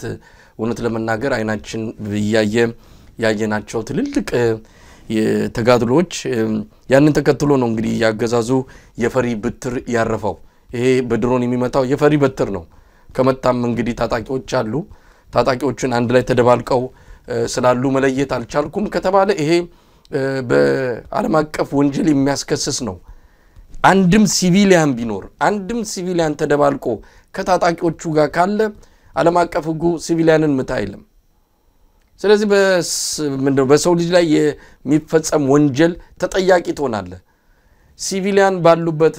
ባለፈው ብራሩ ጁላ ብሎታል የተደባለቀ ካለ አንመርጥም እንመታለን ብሏል እንዲህ አይነት የፈሪ በትር በማሳረፍ ምናልባት የድሉን ግስጋሴ አቆመዋለሁ አቀዘቅዘዋለሁ ብሎ ነው እንግዲህ ድሮን በከፍተኛ መጠን እየተጠቀመ ያለው በዚህም ሳንቃ ላይ በጤና ጣቢያ ነው እንግዲህ ይሄንን ጥቃት ፈጽሞ 3 ሰዎች ሰላማዊ ዜጎች የተገደሉት እስካሁን ባለኝ መረጃ እንግዲህ በከፋኖች ጋር በብዛት እንገናኛለን መረጃ እንቀባበላለን አንድም የቆሰለ እንኳን የለም እንኳን በዚህ ድሮን ጥቃት ሊገደል ቀርቶ የድሮ ምስል ያወጡ የድሮ መታወቂያ ያወጡ አንዳንድ የዲጂታል ሰራዊት አባላት አሉ የብልጽግና እንደነዚህ አይነት ሰዎች በሚያሰራጩት መረጃ መደናገርም ማያስፈልግም ከፋኖ ኃይሎች በዚህ የድሮን ጥቃት የተጎዳ አንድም ሰው የለም እየተገደሉ ያሉት ሰላማዊ ዜጎች ናቸው የፈሪ በትር ነው ይሄ የመጣውን ድል ሊቀለብሰው ማይችልም ባሁን ሰዓት አብዛኛው የሰሜን ወሎ ቀጠና በፋኖች ቁጥጥር ስር ነው የሚገኘው ባለን ዳታ መሰረት 70% በላይ የሚሆነው አካባቢ በፋኖ ቁጥጥር ስር ይገኛል ያገዛዙ ኃይል ወልዲያና ደሴ ላይ ተከማችቷል በጣም ቁልፍ የሆኑ ቦታዎችን ትቶ ሄዷል ጋሸና አካባቢ አሁን ድረስ ውጊያ አለ በብዙ ቦታዎች ላይ ትንቅንቅ ነው የሚታየው የሚሸሸው ወታደር መዳረሻው ደሴና ወልዲያ ሆኗል ወልዲያም እንደዚሁ ቀለበት ውስጥ እንዳለ ነው የሚነገረው ከአምስቱ መግቢያ በሮች አራቱን በፋኖች ተዘግቷል አሁን አገዛዙ ከአፋር አካባቢ ነው ሰራዊት ማጓጓዝ የጀመረው ወልዲያንና ደሴን ካጣን ነገር ሁሉ ያበቃል ብለው የመጨረሻ የሞት ሽረት ትግል ያደረገ እንዳለ ነው ምን ሰማው ሆኖም ቀረም በአማራ ፋኖ ብሔራዊ ኃይል የምስራቅ አማራ ቀጠና ሚኒሊክ እዝ ሰሞኑን ሲከናወኑ የነበሩት ተጋድሎች እውነት ለመናገር በከፍተኛ ስሜት ሆነን ነው ስንከታተል የነበረው ዓለም አቀፍ የዜና አውታሮችም ጭምር ሁኔታውን ከመዘገቡ ወደኋላ አላሉም በነገራችን ላይ ገለታው ይሄንን ድል እየሰማን ባለንበት ሰዓት ደግሞ ጎንደር አካባቢ አሁንም ያልተቋጨ ጸብ አለ በፋኖች መሃል እሱንም እንደዚሁ እየሰማን ጎን ለጎን በእነዚህ የፋኖ ኃይሎች የእርስ በርስ ምንድነው መጋጨት እየተከፋን በወሎ ደግሞ ባለው የድል ግስጋሴ ነገም በተስፋ እየተጠበቀን በሁለቱ ስሜቶች ውስጥ እየተንገላታን ነው ሰሞኑን ያለ ነው የጎንደሮቹ አሁንም መሳሪያ አፈሙዛቸውን ወደ ጠላታቸው ማድረግ አልቻሉም በተወሰነ ደረጃ ይሄንን ወቅት እንኳን በትግስት ለማሳለፍ ወኔ ለምን እንዳጠራቸው ግራ የሚገባ ነገር ነው ሁለቱንም ወገኖች ዛሬ በግል በስልክ አነጋግሬያቸው የመጨረሻ ስሜታችንን ነው የገለጽንላቸው ይሄ ወቅት ላይ ቢያንስ አንድነት እየተባለ የአንድነት ጉባኤ እየተካሄደ ወንድሙ ላይ መሳሪያ የሚመዝ ከሆነ እጅግ የሚያሳዝን ነው ከብልጽግና ከነ አብይ አህመድ የተለየ ለአማራ ህዝብ ምን አመጣችሁለት እናንተም ፍዳና መከራ ነው ይዛችሁለት የመጣችሁት የሚል ወቀሳ ጭምር ነው ያሰማንላቸው በጣም ያሳዝናል መግለጫ ለማውጣት መጣደፍ በሁለቱም ወገን መግለጫ ለማውጣት ይጣደፋሉ እርስ በርስ ለመታኮስ ይጣደፋሉ ለምን ትግስት የሚባል ነገር ሰውነታቸው ውስጥ እንደማይገባ በጣም ግራ የሚገባ ነገር ነው ለማንኛውም የነሱ እንዳለ ሆኖ የሰሜን ወሎውን ድል ግን ሊያደበዝዘው የሚገባ አይደለም በትልቅ ታሪክ ተመዝግቦ የሚገኝ መሆኑን ግን ማንሳት የሚገባ ይመስለኛል ገለታው ለማንኛውም እንዴት ተከታተልከው በዚህ ወቅት ላይ አልተገናኘንም ባለፉት 5 ቀናት የተፈጸሙት ተጋድሎች በሺዎች የሚቆጠሩ የአብይ አህመድ ወታደሮች ሙት ቁስለኛና ምርኮ ሆነዋል ከፍተኛ ቁጥር ያለው መሳሪያ ተማርኳል አሁን በደረሰን መረጃ መሰረት ይሄም መሳሪያ የሚታጠቅ የአማራ ወጣት ጥሪ ተደርጎለታል መሳሪያው አለ ወጣቱ ወደ ትግል ግባና መሳሪያውን ታጥቀ ላንዴና ለመጨረሻ ጊዜ በዚህ አገዛዝ ላይ ክንድን እንድታሳርፍ እንጠይቃለን የሚል የአማራ ፋኖ ብሔራዊ ኃይል የምስራቅ አማራ ቀጠና ሚኒሊክ እዝ ጥሪ አድርጓል መሳሪያውን በገፍ ነው የገባው በገፍ ተገኝቷል ተተኳሾች ቢያንስ ከአንድና 2 አመት በላይ ሊያዋጉ የሚችሉ ተተኳሾች ተገኝተዋል ይሄ ትልቅ ነገር ነው ገለታው የወሎ ክተት በጣም የተሳካ ክተት ነው ታጥቋል ህዝቡም ታጥቋል መነቃቃቱም በጣም ጨምሯል በአማሮች ዘንድ ከፍተኛ ተስፋን ፈጥሮ ነው የምናየው። ይሄ ነገር እንግዲህ ወደፊት ይገፋ ዘንድ ራሳቸው ፋኖች የሚሉት ነገር አለ። አማራ አንገቱ አንድ ነው ይላሉና በጎንደር በኩል ያለው ጎኑ የአማራ ጎኑ፣ በሸዋ ያለው ጎኑ፣ በጎጃም ያለው ጎኑም ደህና መሆን አለበት። አጠቃላይ አካሉ ደህና መሆን አለበት። በወሎ አካባቢ ያሉ ወንድሞቻችን አንድ የሰሩት ጥሩ ነገር ምንድነው? በውስጣቸው የነበረ ኢንፊልትሬሽን ወይም ደግሞ ይሄ የመንግስት ጣልቃ ገብነት ምንጥር አድርገው አውጥተዋል። ለዛ ነው ትግሉ ወደፊት ቶሎ የተራመዱ አውጥተዋል። ከአመራሮቹ አካባቢ በዛም በዚህም እየተደዋወለ ምን ይያለ መረጃም እያቀበለ ውስጥ ተሸጉጦ ያለውን እያጠሩ ስለመጡ የአማራ ትግል ወደፊት እየተራመደ ይታያል። እና ጎንደር አካባቢ፣ ጎጃም፣ ሸዋም አካባቢ እነዚህን ኃይሎች በማውጣት የአማራን አንድነት ማጠናከር ያስፈልጋቸዋል። ሌላ አማራጭ የለውም። አሁን የአማራ ህዝብ ተስፋው እነዚህ ልጆቹ ናቸው ከእግዚአብሔር በታች። እነዚህ ልጆቹ የህዝቡን ጥያቄ ይዘው ተነስተዋል። ስንቅም ትጥቅም አቀብላለሁ ምሩኝ ብለዋል ህዝቡ ምሩኝ። ስለዚህ እኔ እከተላለሁ ብለዋልና አመራር ላይ ያሉ ሰዎች ማናቸውም ሰው የአማራ ህዝብ ወደ አንድነት ሊመጣ ሲል የሚያደናቅፍ እንዳልከው መሳሪያውን አፈሙዙን ወደ ጎን የሚያዘው እርስ በርስ የሚያጋጭ ኃይል ካለ ይሄ ካብይ ሰራዊት ሌላ ማንም ሊሆን አይችልም። በዚህ ሰዓት ማንም ሊሆን አይችልም። ምንም ስሜት ጋር ምንም ጋር የተገናኘ አይደለም። መሰረታዊ የሆነ የአማራ ህዝብ ትግል ወደፊት እንዳይራመድ የሚያደርጉ ኃይሎች ናቸው እንደዚህ እያደረጉ ያሉትና ጎንደር ውስጥ ያላችሁ ወገኖች ንቁ ነው ማለት የምንችለውኛ። እነሱ መሬት ላይ ብዙ ዋጋ እየከፈሉ ነው ያሉት። ይሄንን የአማራን ህዝብ ትግል ወደ ኋላ ሊጎትት የሚችል እግር የሚጎትት ማለት እኮ ነው። እንግዲህ አንዱ ወደፊት ይሄዳል፣ ሌላኛው ደግሞ እግር ከኋላ የሚጎትት ትግል ካለ አደጋ ስለሚሆን ይሄንን መታገል ያስፈልግ ይመስለኛል። ከዛ በተረፈ ግን መንግስት ከፍተኛ ፍርሃት ውስጥ ወድቋል መሰለኝ። በታሪክ እስካሁን ታይቶ የማይታወቅ ፍርሃት። ስለዚህ አንዴ ከሻዕቢያ ኃይል አግኝተው ነው፣ አንዴ ከትግራይ ኃይል አግኝተው ነው እያለ ያስለፈልፈው ይዟል። እና ይሄም ያሳየው እጁን ጠምዘውታል ይዘውታል እነዚህ ልጆች እንጂ ሌላ የምርም በእውነት ከሻዕቢያ ከኤርትራ ሰው መጥቷል ተወሎ ውስጥ ተዋግቶ አይደለም። ግን ፍርሃት መቼም እንደዚህ ያስጨዋል ለካ። ገለታ ዋናው ተመተናል የመታን ግን ሌላ አካል ነው ብሎ ማለታቸውም አንድ ነገር ነው፣ አንድ እርምጃ ነው። መመታታቸው ማመናቸው በራሱ ነገ ከነገ ወዲያ ማን እንደመታቸው ታሪክ ጽፎ ስለሚያስቀምጥ የዛን ጊዜ እውነታውን ይረዱታል ብለን እንጠብቃለን። ለሁላችን ምድሜ ይስጠንና ነገር ግን ድሉን ለማንኳሰስ የሄዱበት ርቀት የፍርሃታቸውን ጥግ ነው የሚያሳየው። በጣም አስገራሚ ነገር እኮ ነው። በአንድ ጊዜ 100 ኪሎ ሜትር ሰው እየሸሸ የሚሄድበት ሁኔታ ሽሽት የዚህ ሰራዊት ምልክት እስከሚሆን ያኔ በህወሓት ጦርነት ጊዜ ከመቀሌ እስከ ደብረሲና ሰራዊቱ ቦታ እየለቀቀ እየሸሸ ሲመጣ መቼም አንገታችንን እየደፋን የህወሓት አጥፊነት ህወሓት በወቅቱ የጀመረው ጦርነት ኢትዮጵያን ለማጥፋት ነው ብለን ስላመንን በወቅቱ ከነበረው የጦርነት ሁኔታ ጋር ሰልፋችንን አስተካክለን እንደነበረ እናስታውሳለን። በወቅቱ የተደረገው በትግራይ ህዝብ ላይ የተደረገውን ሁሉ ጊዜ እናወግዛለን። ሰላማዊ ዜጎች ላይ ዛሬም እንደምናደርገው ሰላማዊ ዜጎች ላይ የሚወረወር አንድ ጥይት ተገቢ አይደለም ብለን እናምናለን። ያንንም እንደዛ ነው እምነታችን። ያንንም የደገፍነው ህወሓት ታጣቂው ላይ ብቻ ምቱ ያረፈ ከሆነ ብለን ነው። እንግዲህ በዛ መጠን ሲደረግ በነበረው ጦርነት እየሸሸ ከመቀሌ ደብረሲና የደረሰው እውነት ለመናገር ፍጥነቱ የሚገርም ነው። አሁንም ያንን ያየነው 100 ኪሎ ሜትሮችን ከወልዲያ ሐይቅ ከዛም ደሴ ድረስ እየፈረጠጠ የመጣውን ሰራዊት ይዘነው እንግዲህ ሌላ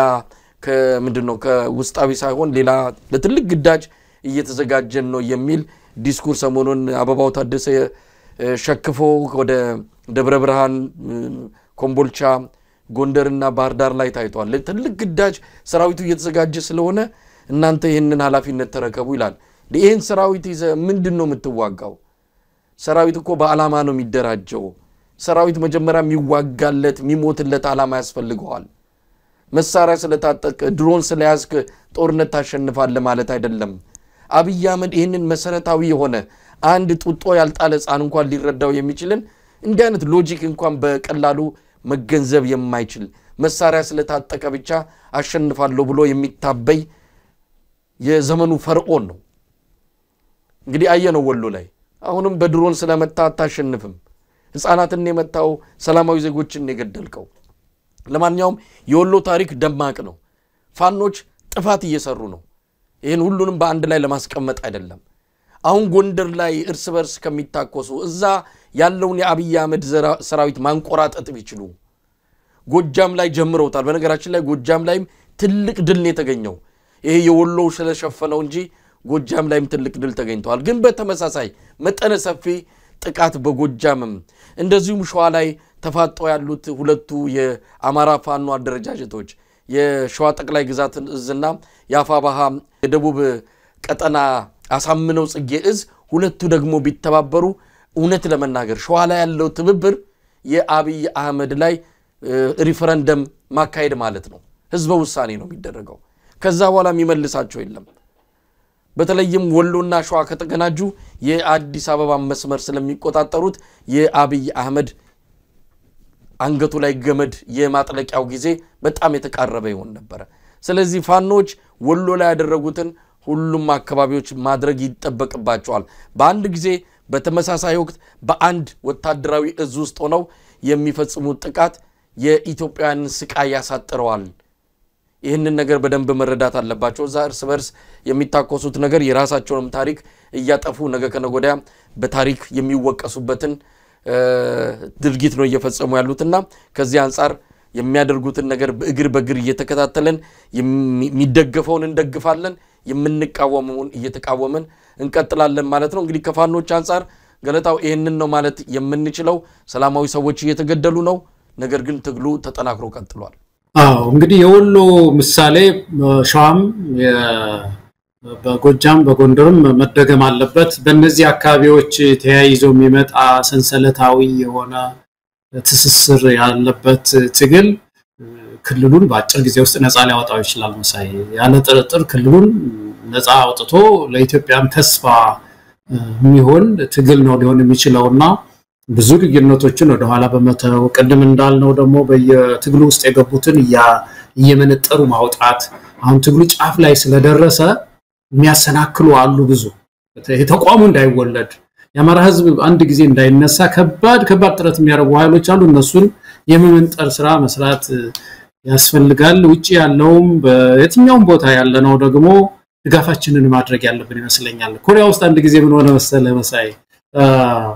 ህዝቡ መንግስቱ ተከፍቶ ነበርና በመንግስታቸው ተከፍተው ደስተኛ አልነበሩምና የመረጡት ቃል እስካሁን ይገርመኛል አንድ ሰው ነው አሉ የሆነ እዚ ብላክቦርድ ላይ ነው የጻፈው አሉ ተቃውሞ ሲጀምርና አኞ ሐሴዮ ብለው ነው የጀመሩት አኞ ሐሴዮ ማለት how are you ማለት ነው መሰለኝ how are you ማለት ነው ወይም ደግሞ እንደምን ነህ ማለት ነው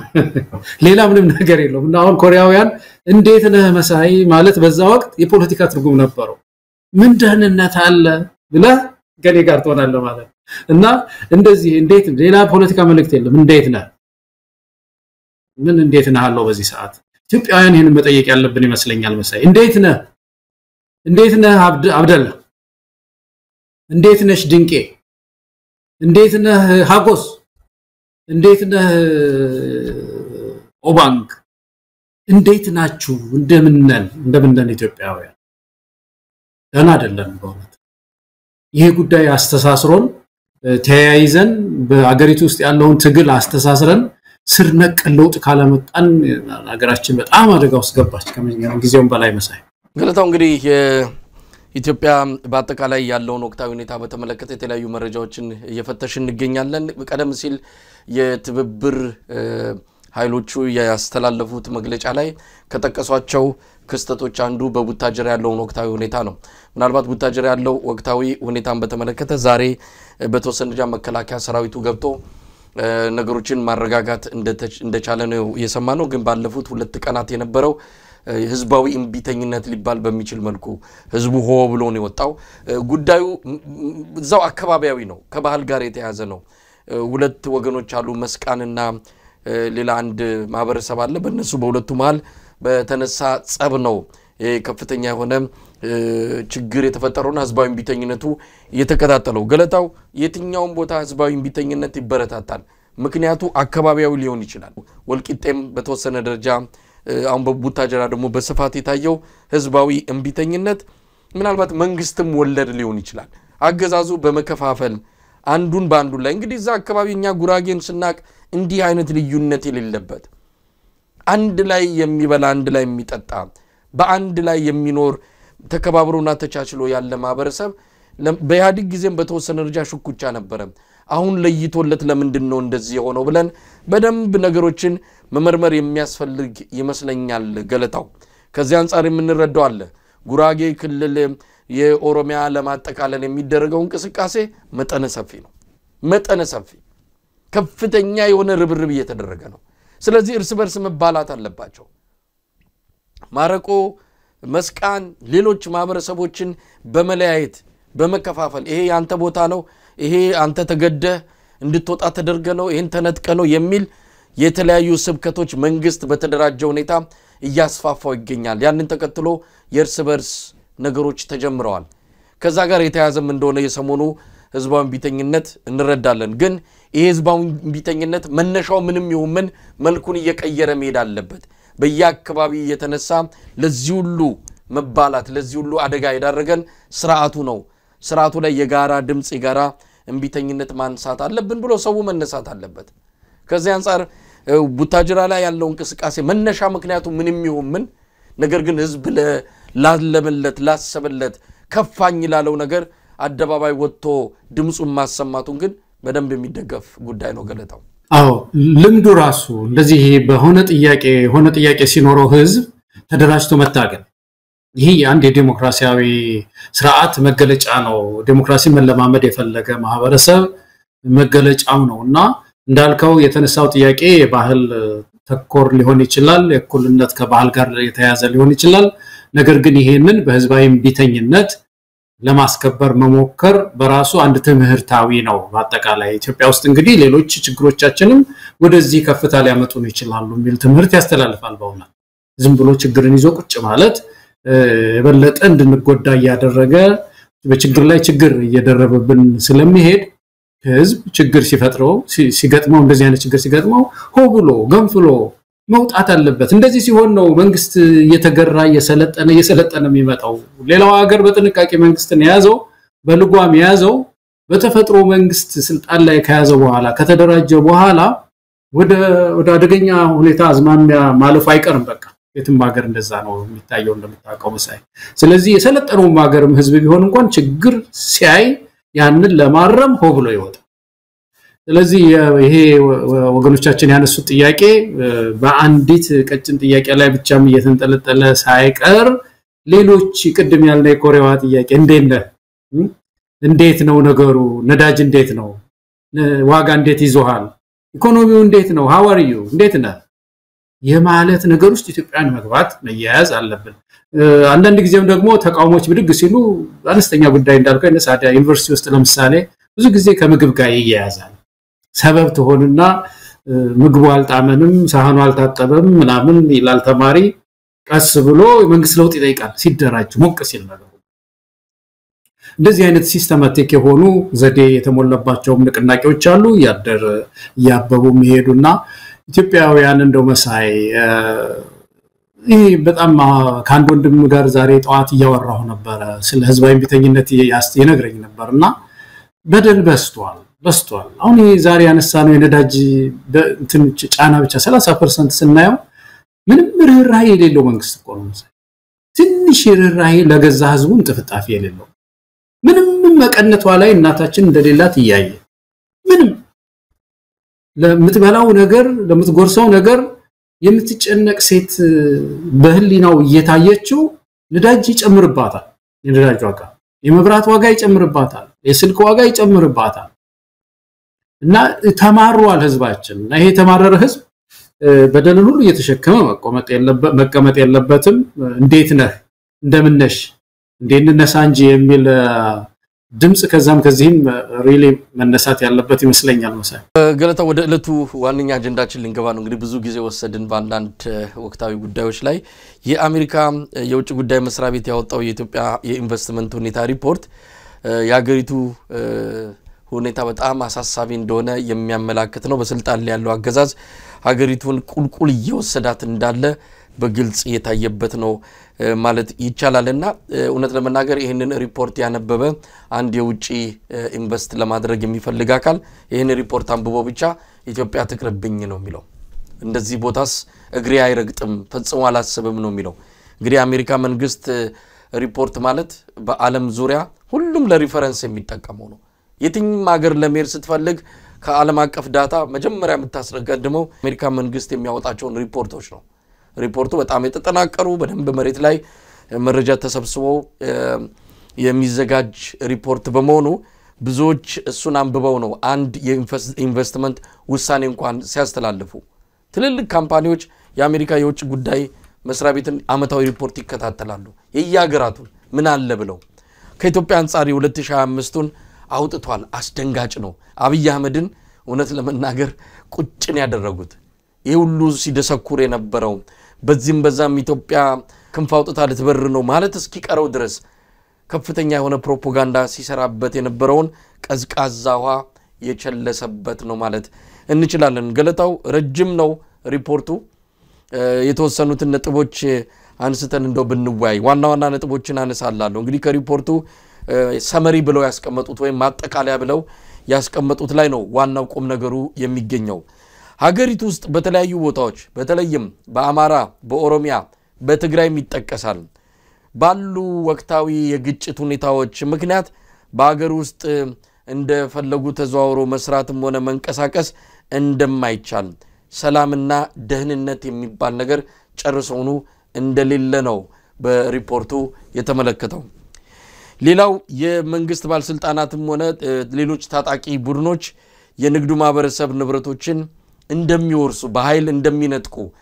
በተለያየ መንገድ ያስገደዱ መገንዘብ እንደሚጠይቁ እንደሚወርሱ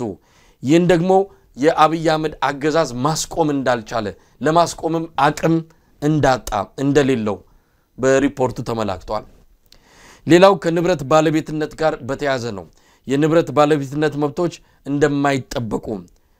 የኮሪደር ልማት ይላል እንግዲህ ይሄንን የኮሪደር ልማት የኢትዮጵያ ህዝብ በደንብ አድርጎ ጆሮን ከፍቶ መስማት ያለበት ጉዳይ ነው ኮሪደር ልማት ምን እንደሆነ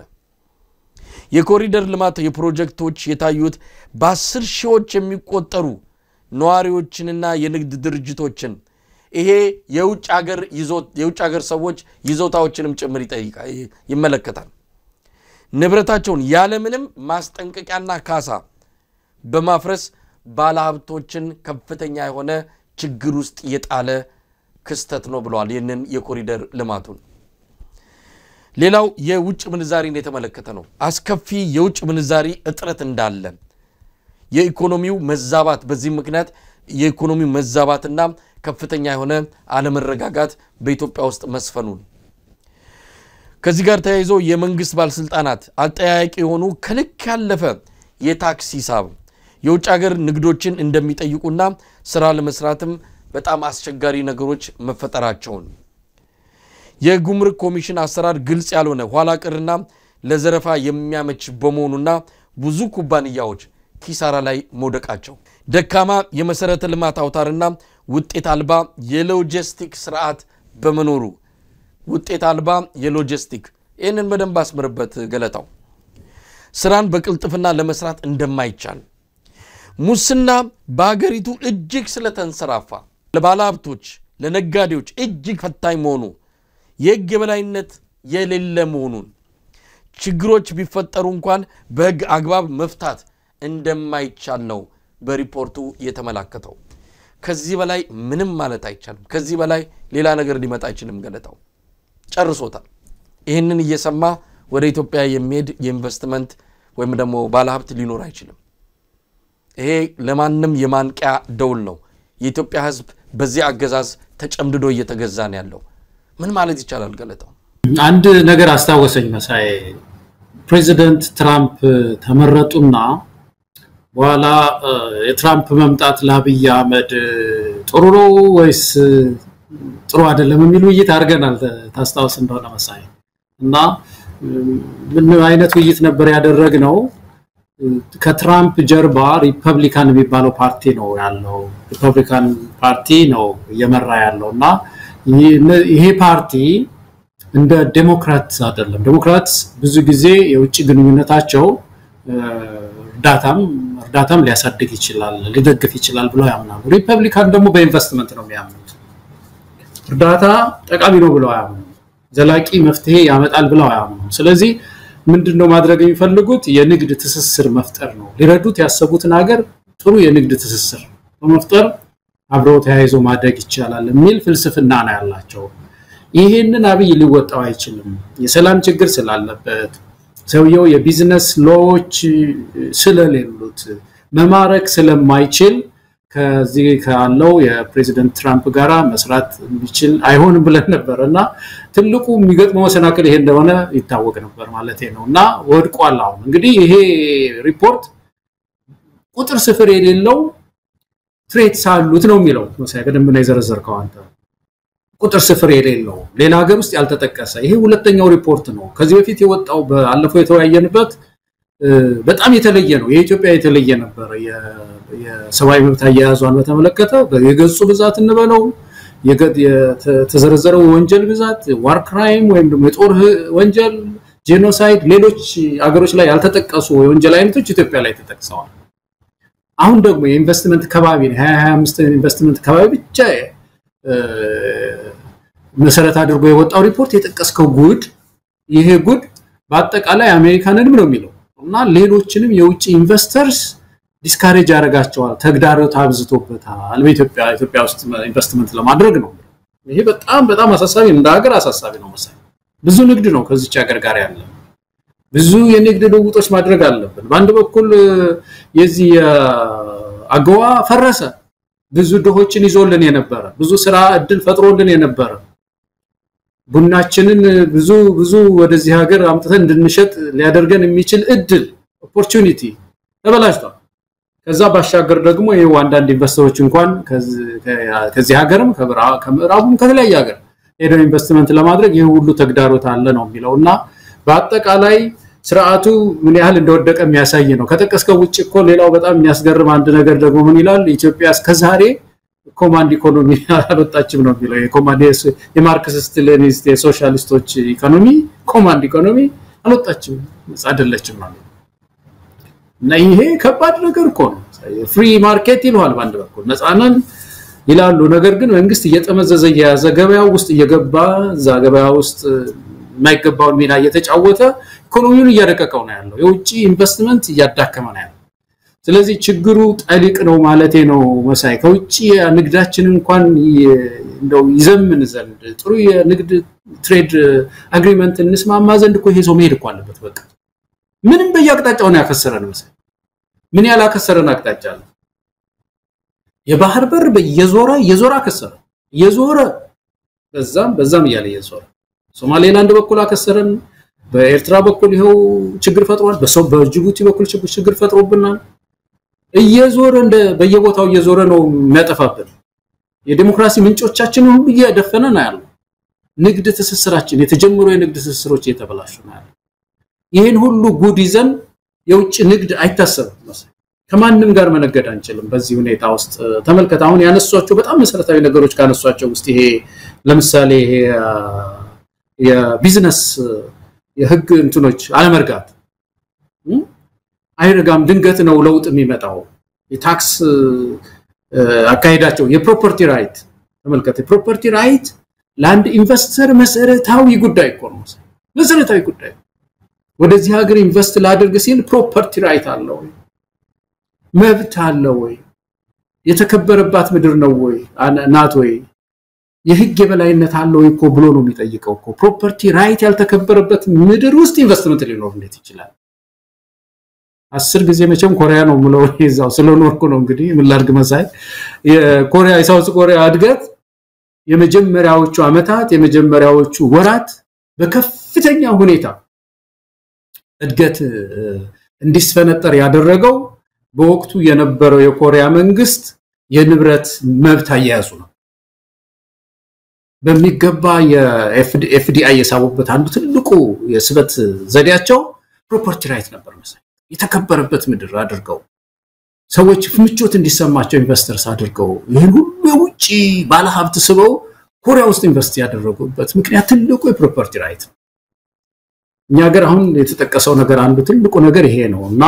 በአጠቃላይ እኔ ሪፖርቱ እንደገና መሳይ እንደው ከሌሎች ወገኖችም ጋራ ውይይት 1-2-3 ፕሮግራም መቼም ይወጣዋል ውይይት ያስፈልጋልና እንወያይበት ግን ጉዱን ሁሉ የገለጠ ነው በእውነት ከዚህ በኋላ እኔ ከዚህ መንግስት ጋራ ምን አይነት ግንኙነት ሊኖረው እንደሚችል ሁሉ አላውቅም ከዚህ ከአሜሪካ መንግስት አይተ እንደሆነ በሪፖርቱ በአሜሪካ የውጭ ጉዳይ መስሪያ ቤት በወጣው የኢትዮጵያ ኢንቨስትመንት ሁኔታን የሚያመላክተው ሪፖርት ላይ የማክሮ ኢኮኖሚው ፖሊሲው በዋናነት ገንዘብ የመግዛት አቅሙ የኢትዮጵያ ብር የመግዛት አቅሙ እንዲቀንስ የተፈለገበት ምክንያት ግቡን አልመታም ስለዚህ ሌላ የአሉታዊ ተጽዕኖ ነው ይዞ የመጣው የበለጠ ብር 100% ነው አሁን እንደውም ከ100% አልፎ 150% እየደረሰ ነው ብር የመግዛት አቅሙ እየወረደ ከዜሮ በታች እየደረሰ ነው ይሄ ከፍተኛ የሆነ ጉዳት በኢትዮጵያ ላይ አምጥቷል ሌላው ቀርቶ ይሄንን አማክሮ በዚህ መልኩ ይሄንን ካደረጋችሁ እንዲሰጣችኋለሁ እንዲ ካደረጋችሁ እንዲደጉማችኋለሁ ያለው የዓለም አቀፉ የገንዘብ ድርጅት IMFም ሪፖርት ያወጣባቸው ነው እንደው በዚህ ምክንያት ኢትዮጵያ ውስጥ የህዝብ ተቋሙ ሊቀሰቀስ ይችላል ሁሉ ያላቸው ነው ያማከራቸው ይሄን አድርጉ ያላቸው እና አብይ አይናቸውን ጨፍነው ገቡበት ጣጣው የኛ ነው እነሱ ብዙም አይጨንቃቸውም ሀገር ቢፈርስ አይናችን ያየ 6-7 ሀገራት ፈርሰዋል በእኛ ዘመንም ምንም የሚያስጨንቃቸው የለም አብይ አህመድ አላቢነት ሳይሰማው እንደምንም ብሎ ከላይ አናታችን ላይ ወጣና መሪ ሆኖ ሀገር ይሄ ዋጋ የተከፈለላትን በስንት ዘመናት በቅብብሎች ሲዜ ደረሰችን ሀገር አቅምም ፍላጎትም ብቃትም በሌለው ሰው እጆድቃ እንደዚህ አይነት መከራ እየበላን ያለነው ይሄ ሪፖርት በቀላሉ ኢትዮጵያ አትግቡ ኢንቨስተሮችን የሚል ነው ይሄንን የአሜሪካ የትኛውም የአውሮፓ መንግስታት የምስራቅ ኤዥያ ሀገራት እነ ቻይናን ጨምሮ የትኛውንም ነገር ቢሉ የማይሰሙ ኢንቨስተሮች የአሜሪካንን ግን ይሰማሉ የአሜሪካንን ያዳምጣሉ ይሄ ሪፖርት የሚለው ኢትዮጵያ ሄዳችሁ ስባሪ ሳንቲም ኢንቨስት እንዳታረጉ ማለት እኮ ነው በሌላ አነጋገር ከድጡ ወደ ማጡ ሄዷል ነው ከዚህ በላይ ምንድነው የሚጠበቀው ከዚህ በላይ አብይ አህመድ ምን አፋለው ይሄንን መከረኛ ህዝብ በዚህ በሚቆጣጠረው የቴሌቪዥን ጣቢያዎች ለማደንቆር ካልሆነ በስተቀር የኢትዮጵያ ህዝብ አሁን ነው መንቃት ያለበት ይው ነዳጅ 30% ጨመረ እነሱ ያቀረቡለት ሐሳብ አለ አቅም ያላቸውን ግብር መክፈል የሚችሉት ላይ ግብር ጨምር ነው ያሉት እንጂ ህዝቡ ላይ ከምር አላሉትም እሱ ምንም መክፈል በማይችለው ህዝብ ላይ ነው የመብራት ታክስ የስልክ ታክስ ያልተጨመረበት ዘርፍ የለም አሁን የነዳጅ ዋጋ 30% ሲጨምር እያንዳንዱ ምርት አሁን ካለበት በብዙ ጥፍ ነው የሚጨምረውና ገለታው ከዚህ በላይ ይሄን መንግስት በቃ ለማለት የኢትዮጵያ ህዝብ ሌላ ምክንያት እንደው ፈጣሪ ካልወረደ በስተቀር የሚኖር አይመስለኝም ይሄ ነገር የመጨረሻው ነው ያ በተለይ የኢኮኖሚ ጉዳይ መሳይ የዚህ የመክፈል አቅም አንሰናንሳው አንዳንድ ጊዜ ኢህአዴግ ማለት የዚህ ብልጽግና ባለስልጣናት እየወጡ ምን ይላሉ መሰለ ይሄ እዳ መጠን ኢትዮጵያ ብቻ አይደለችም እኮ ሌሎች ሀገሮችም ለምሳሌ ጃፓንን ይጠቅሳሉ አሉ ጃፓን ወደ 200% የጂዲፒዋን 200% የሚሆን እዳ አለባት አሜሪካ ራሷ ወደ 140% ጂዲፒ እዳ አለባት ይያሉ የኛ እዛ አልደረሰም ገና ይያሉ እዳው ገና መጨመር አለበት የሚሉ ሰዎች ናቸው መሳይ እና አሁን ያመጣው ወርልድ ባንክ ነው የወርልድ ባንክ ፎርሙላ ነው ብሎ አንድ ሰው ያጫወተኝ በቅርቡ የጂዲፒ ሬሽዮ ወይም ደግሞ የእዳና ጂዲፒ ሬሽዮ ብቻ ሳይሆን አሁን እየታየ ያለው የኤክስፖርት እና የእዳ ሬሽዮ እየታየ ነው ያለው እና በዛ ስትታይ ኢትዮጵያ ከፍተኛ አደጋ ውስጥ ነው ያለችው እነዚህ ሀገራት እነ ጃፓን 200% የጂዲፒያቸው አዳ አለባቸው ሲባል የሰሩ የመክፈል አቅም ያላቸው ናቸው ኤክስፖርታቸው በጣም ከፍተኛ በየትኛውም ጊዜ ሊከፍሉት ይችላል ሰርተው ሊከፍሉ የሚያስችል ሁኔታ ውስጥ መስመር ውስጥ ነው ያሉት ሁለተኛ አብዛኛው እዳቸው በራሳቸው ከረንሲ ነው መሰለኝ አብዛኛው እዳቸው አሜሪካ ብትል ያው በዶላር ነው ኢትዮጵያ እዳዋ የውጭ እዳ ነው በዶላር የምትከፍለው ብሯ በጋሸበ ቁጥር እዳ የመክፈል አቅሟ ብርክ ያዛት ነው ስለዚህ የዚህ ፐርሰንቴጁ ጉዳይ ብቻ ሳይሆን በአጠቃላይ የኤክስፖርት እና የእዳ ሬሽዮአችን በጣም አደጋ ውስጥ ነው የገባው መሳይ ከዛ የተነሳ ኢትዮጵያ አሁን የማክሮ ኢኮኖሚያችን ጉዳይ እጅግ በጣም አሳሳቢ እንደሆነ ብዙ ኢኮኖሚስቶች ተናግረዋል ይሄ ሪፖርት እንዳልከው የተወሰኑ ያስቀመጣቸው ስበቶች አሉ ይላል ለምሳሌ ኢትዮጵያ አየር መንገድ ጥሩ መዳረሻ ሊሆን ይችላል ህዝቡ የመግዛት ወይም ደግሞ ፍላጎቱ ከፍተኛ ሆኗል ይላሉ ግን እነዚህ ሁሉ እድሎች ቢኖሩ ይሄ ሁሉ ሳንካለ ነው የሚል ይሄ ሁሉ የፕሮፐርቲ ራይት ብቻውን ኮበቂ ነው ማለት አንድን ኢንቨስተር ለመከልከል ፕሮፐርቲ ራይት ወይም ደግሞ የንብረት መብት አልተከበረም ዛገር ማለት ቁጭ ብሎ ያ ባለሀብት እስኪከበር ነው የሚጠብቀው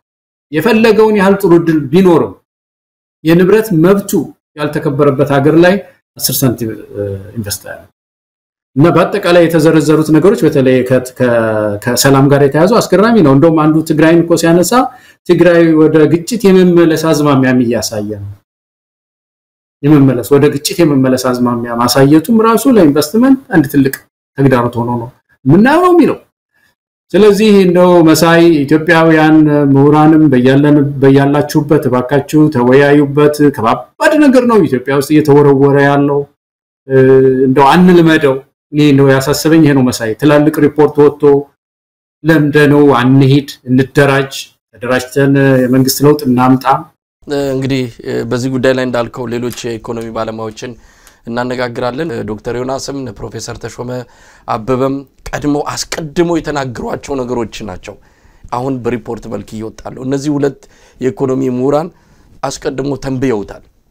የሚሰማቸው አጡ ጆሮ ያለው የብልጽግና ሰው በርግጥ አብይ ነው ብልጽግና ሲባል አብይ ሲባል ብልጽግና ነው ሌላው ቢሰማ ቢያቆም እንኳን ችግሩን ምንም ለውጥ አያመጣም አብይ እስካላመነበት ድረስ የነሱ ጣዖት እሱ ነው ለማንኛውም እነዚህ ባለሙያዎችን በተከታታይ አቅርበን ስለ ጉዳዩ በሰፊው እንነጋገራለን ኢትዮጵያ ህዝብን በደንብ ያውቃል ነገሩ የኢትዮጵያ ህዝብ ከገደፉ አልፎበታል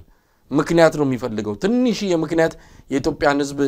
ለተቃውሞ እንደምታወጣው ነው እንግዲህ የዓለም አቀፉ የገንዘብ ድርጅት IMFም ከዚህ አንፃር ስጋቱን ገልጿል ህዝቡ ተቃውሞ ሊወጣ ይችላል ነው ሊያምጽ ይችላል ነው ይሄ ስጋት ዝም ብሎ ከመሬት ተነስቶ የመጣ አይደለም በደንብ የሚታይ መቼ እንደሆነ አናቆም ሰዓቱ ስንት እንደሆነ አናቆም እንጂ አንድ ቀን ሊሆን እንደሚችል ምንም ጥርጥር የለውም አንድ የተናገርከ እንድትዝ ያለኝ ነገር የኮሪደር ጉዳይ ብዙ ኢትዮጵያውያን ሲቃወሙ እና አብይ አህመድ እና ዳነች አቤቤ ሲሉ የነበሩት ምንድነው ኢንቨስትመንት ለመሳብ ነው ቱሪስት ይስባል ኢንቨስትመንት ይስባል ይሄው አንዱ ከልካይ ሆኖ ወጣ አንዱ ኢንቨስትመንት ከልካይ በዚህ ሁሉ ደም መካከል ይላል ይሄ በጣም ብዙ ሰው ነው የተፈናቀለው በኮሪደር ልማት ምክንያት ብሎ አንድ የውጪ ኢንቨስትመንት FDI ከልካይ ሆኖ መቅረቡ እንደው ትዝ ስላለኝ ነው መሳይ አነሳውት ገለታው እንደው እኛ ብለን ነበር የሚለው ነገር ስለማንወደው እኛ ስንለው ከርመናል ኮሪደር ልማቱ ምን እንደሆነ ስንት ዘመን ስንት ተናገር ነው ነገር ግን አይናቸው ደም ይለብሳል እየተባለ በዛ መንደር የሚወጣልን ስም ባንዶች ናቸው እየተባለ ሲነገር የነበር ነው እሱን ሁሉ እንደ ጌጥ እየቆጠር ነው ባንድነትን እንደ ጌጥ እንቆጥሯለን ከነሱ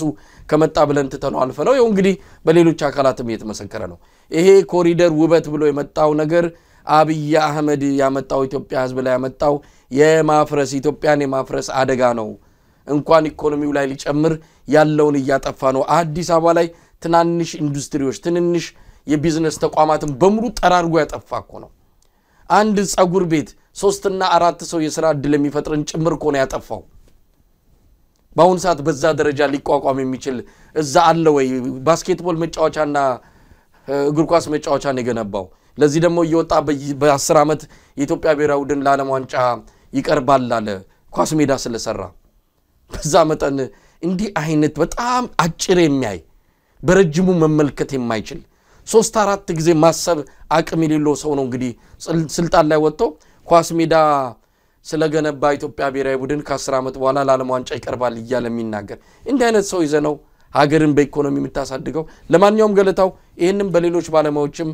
ትንታኔ እንዲሰጥበት እናደርጋለን ሰሞኑን የመከላከያ ሚኒስቴር በሚቆጣጠረው ድረገጽ ላይ አንድ ጽሑፍ ወጥቶ ነበር ገለታው አነጋጋሪ ነው አብይ የጀመረውን በአሰብ ላይ የጀመረውን የማይከተል በሙሉ ባንዳ ነው ብሎ ደምድመዋል ስለ አሰብ የጀመርነውን መንገድ የሚቃወም ካለ ይሄ ጸረ ኢትዮጵያ ነው ባንዳ ነው ሲል ደምድመዋል አሰብን አብይ በሚፈልገው መልኩ አብይ በደገፈው መልኩ አብይ በቀረጸው መልኩ ማንከተል ከሆነ ባንዳንን በመከላከያ ሚኒስቴር ይወጣ ነው እንግዲህ ስለ አሰብ ስለ ባህር ጉዳይ ስለ አጠቃላይ ሁኔታ ትንሽ ተረጋጋ ብለውታል ጌቶቹ ምዕራባውያን መንግስታት ምናልባት እነሱንም አልፈልግም ብሎ አሁን ወደ ሩሲያም ያማተረ ነው የሰውዬ ግን አስጠንቅቀውታል ተረጋጋ እንደዚህ በዚህ መልኩ አይደለም ብለውታል አብይ አህመድ ግን ዘራፍ ይያለ ነው እንደውም ይሄን ዘራፍ ስል ካጎን ያልቆመ በሙሉ ባንዳ ነው ይያለ ነው ምን ማለት ይቻላል ጋር አንድ የሚያሳየው ትልቅ ነገር ምንድነው ሰከን ያሉ ሰዎችን እናስብ የባህር በር መቼም ኢትዮጵያ እንደሚያስፈልጋት የታወቀ ነው ግን አካሄዱ ትክክል አይደለም የሚሉ ሰዎች በዚህ ደረጃ ሄዶ በሳደብ የሚያሳየው ነገር አንደኛ የዲሞክራሲ የሚባለውን ጽንሰ ሐሳብ አለመረዳት ነው ባለፈው አንተና አንደርጋቸው ስለ አባይ ምንድነው ግድብ የተነጋገራችሁትን ይዘው ሲያብጠለጥሉ ሳይ በጣም ነው የገረመኝ አንድ ሰው አንድ የፖለቲካ ለሂቅ የበራለት ሰው ካሉን መካከል አንዱ ቢቃወም አንዱ ትክክል አይደለም በመሰራቱ ልክ አይደለም ቢል ይሄንን ሰው እንደው በቃ የኢትዮጵያ ጠላት አድርጎ ማቅረብ የዲሞክራሲ የሚባለው ነገር አለመረዳት ነው ሀገር በእነዚህ ተዋጋዎች መቆም አለበት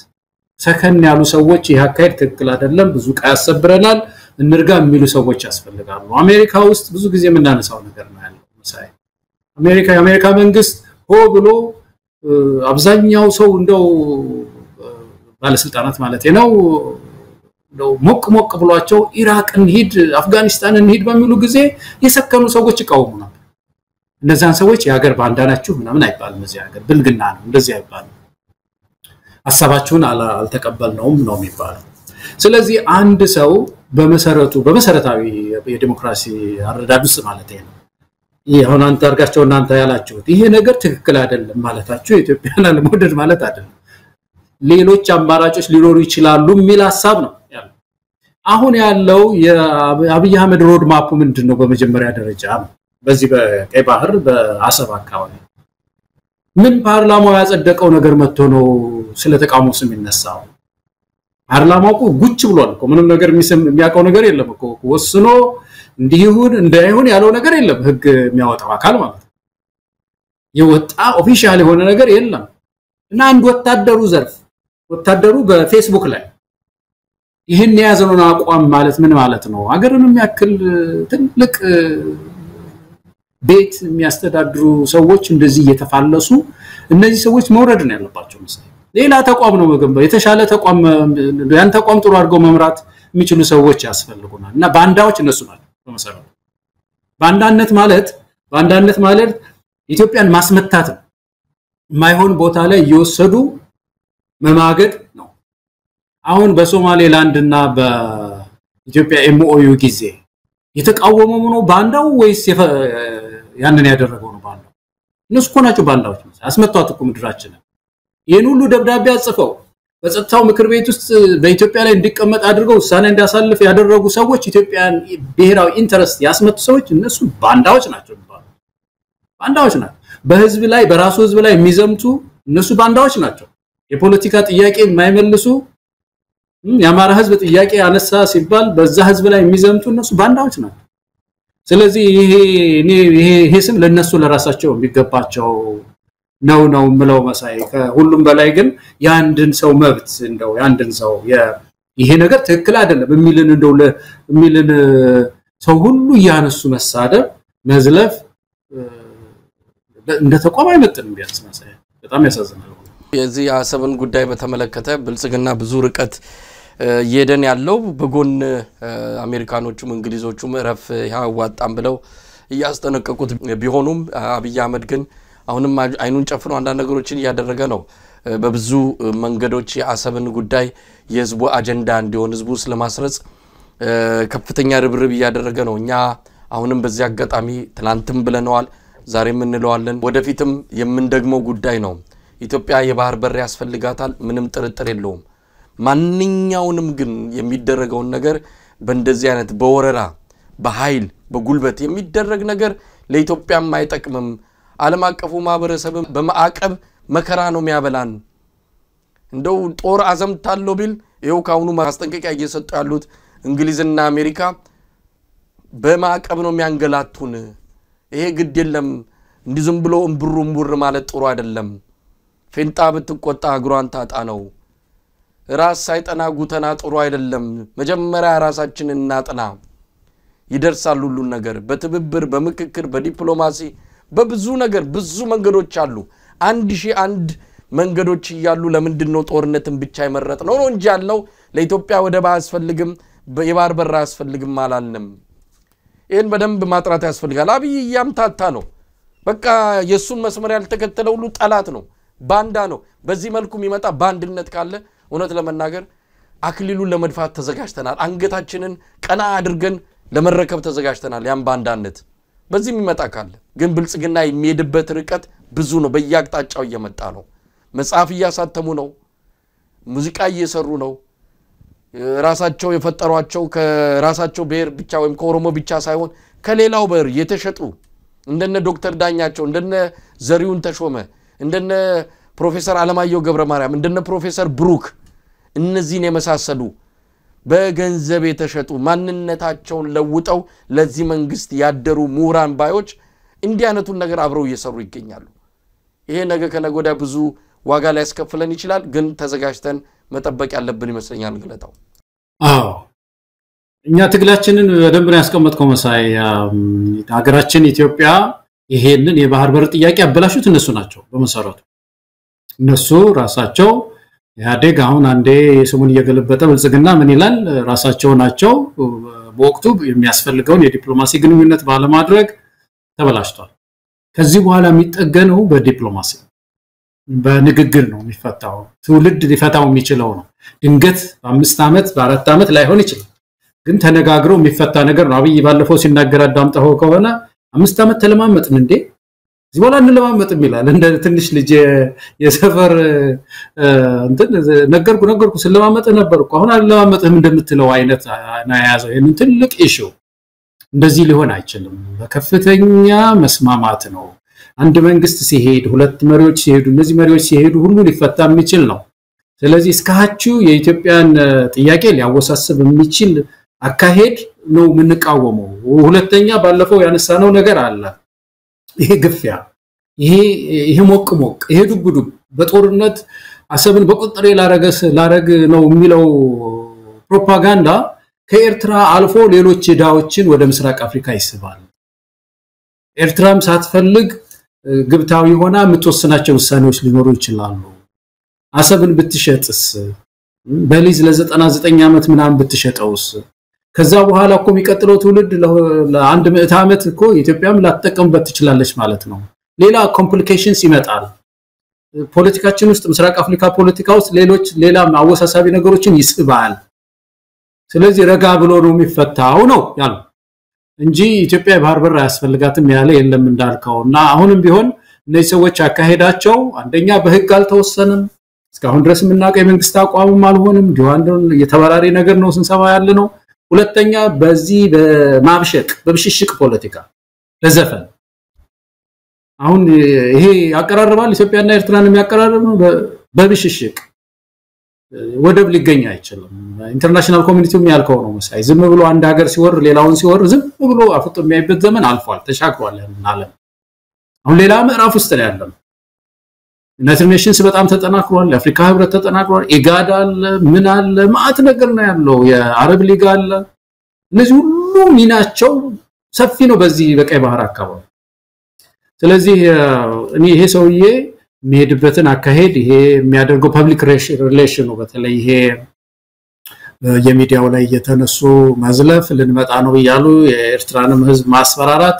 ተገቢ አይደለም ይሄ ሀገር መውደድም አይደለም ኢትዮጵያን መውደድም አይደለም የአፍሪካንም ቻርተር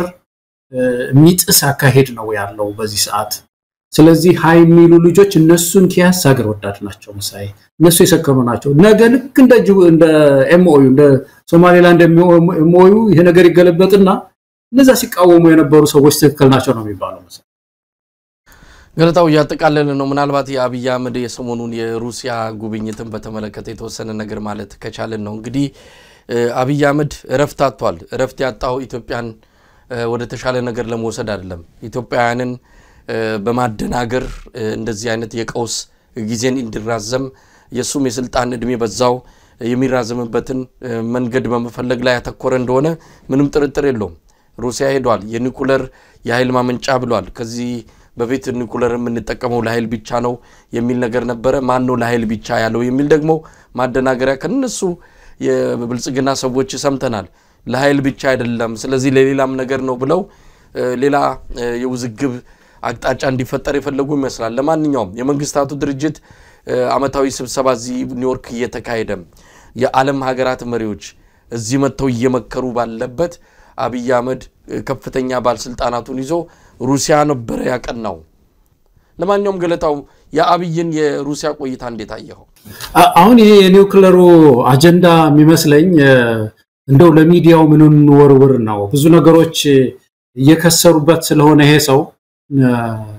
የነዳጁ ጉዳይ ለማይወጣ የታወቀ ነው መሳይ ሊያጭበረብሩት ነው ኢትዮጵያን ህዝብ እንጂ ኢትዮጵያ ነዳጅ ያን ያህል የሚያረካ ነዳጅ አላወጣችም አላዘጋጀችም ገና እና ያለን አይደለም ይሄው አሁን መስከረም ነው ወጥቷል እና ያለን በሌላ በኩል በዚህ በሶማሌላንድ በኩል ያለው የባህር በር ስምምነት ፈረሰ እሱ በግልጽ የሶማሊያው ፕሬዝዳንት የሶማሌላንዱ ፕሬዝዳንት ተናገሩ በዚህ በኤርትራ በኩል ያለው የሄዱብዱብ የሚያዋጣ አይሆንም ከተወሰነ ጊዜ በኋላ ያው መክሸፉ አይቀርም ስለዚህ ኪሳራ በኪሳራ ስለሚሆን አንድ ይሄንን አጀንዳ ሊሸፍን የሚችል ደግሞ ሌላ አጀንዳ ደግሞ ያነሳሉ ማለት ነው የኒውክሌር ግንባታ ኒውክሌር ኢትዮጵያ ልትገነባ ነው የሚለው አጀንዳ ከራሺያ ጋር ተፈራረመች ይሏል ነገ ደግሞ መሰረት ድንጋይ ተጣለ ሊሉ ይችላሉ እንደዚህ ያደረጉ ገበያውን የሚዲያውን ገበያ ለማፈን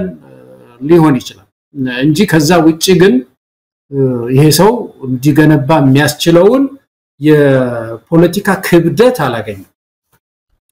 ቅድም ያልከው ነገር ነው የኢራን ትልቁ ችግር ብዙ ሀገሮች በቀላሉ የሚገነቡትን ኢራን ትጠረጠራለች ምክንያቱም ምንድነው አጠፋለው የምትለው ኃይል አላት ከምድረገጽ ማጠፋው ኃይል አለ ያለች ደግሞ ለሰላም ነው የምገነባው እዚህ ለሰላም ለኤሌክትሪክ ምናምን ብቻ ነው የምገነባው ትላለች ፕሬዝዳንቱ በቀልና አንድ ማጠፋት አለች በመድር ላይ በካርታ ላይ መኖር የሌለባት ሀገር አለ ይችላል እዚህ ዓለም ይፈራል ይሄን እየዛተ እንዴት ነው እንደዚህ ገነባለው የሚለው ይመርመር ይላል ህዝቡ ማለት ዓለም አብይ አህመድ ኤርትራ ሄጄ እንደዚህ ያደርጋለሁ በሌላ በኩል ደግሞ ኃይል ኤሌክትሪክ ነው የምገነባው የሚለው ነገር እንዴት ሊያሳምን ይችላል የመጀመሪያው በአካባቢው በምስራቅ አፍሪካ ላይ በተለይ አሸማጋይ በሶማሊያ አካባቢ ሰላም አምጪ ሱዳን አካባቢ ያለውን ችግር ፈቺ ከመካከለኛው ምስራቅ ላይ ጥሩ ሚና የሚጫወት በአፍሪካ ህብረት ላይ ጥሩ ሚና የሚጫወት የሰከነ ክብደት ያለው ሲሆን ያን ጊዜ ኒውክሌር በቀላሉ ያለ ብዙ ፕሮፓጋንዳ በቀላሉ መለስተኛ አቅም ያላቸው የኒውክሌር ሳይቶች መገንባት ይቻላል እንደዛ ነው ያደረጉት ብዙ ሀገሮች ብዙ ጊዜ የምንጠቅሰው ኮሪያን በለው እዚህ አፍሪካ ውስጥ አንዳንድ ሀገሮች ጥቂት ሀገሮች መለስተኛ የሆኑ የገነቡም እንደዛ ስለዚህ እኔ እንደው ይሄ ጉዳይ ፍሬ ኖሮት ሳይሆን አሁን ያለው ነገር ነው መሳይ ሚዲያውን ለመቆጣጠር ይሄን ደግሞ ተፈራረሙ ሰየው ብሎ ኢኖቬሽን ሚኒስትሩ ነገ ደግሞ እንደዚሁ እዚህ ቦታ ተጀመረ ሊል ይችላል እንደዚህ ያደረጉ ያደናበሩ በዚህ መካከል ነዳጅ ይጨምራሉ በዚህ መካከል ዲቫሉዌሽኑ አልቆምም የብር መጋሸቡ ይጋልባል እና ኢትዮጵያውያን እነዚህን እንመልከት ዋጋ ግሽበቱን የኑሮውን ሁኔታ የነዳጅ ጭማሪውን የሕክምናውን ጉዳይ ያንን ያየን ለለውጥ ብንነሳ ነው የሚሻለው ገለታው እንግዲህ ብዙ ጉዳዮችን ያነሳንበት የለቱ የአንከር መረጃ ክፍለ ጊዜ ይሄንን ይመስላል እንግዲህ ቀደም ሲል እንዳልኩት በዚህ በአሜሪካው የውጭ ጉዳይ መስሪያ ቤት የወጣው የኢትዮጵያ የኢንቨስትመንት ሁኔታን የሚያሳየው ሪፖርትን በተመለከተ በተከታታይ ሌሎች እንግዶችንም በማቅረብ የምንመለከተው ይሆናል ዛሬ ያዝናቸውን በዚያ አብቅተን ለነገ ቀጠሮ በመያዝ እንሰናበታለን ገለታው ዘለቀ በጣም አመሰግናለሁ እኔም በጣም አመሰግናለሁ መሳይ ታንኪዩ ተመልካቾቻችን በዚሁ የዛሬውን አበቃን አብራችሁን ስለነበራችሁ ምስጋናችን ከልብ ሆኖ ከያላችሁበት ይድረሳችሁ ኢትዮጵያ በክብር ለዘላለም ትኑር ጤና ይስጥልን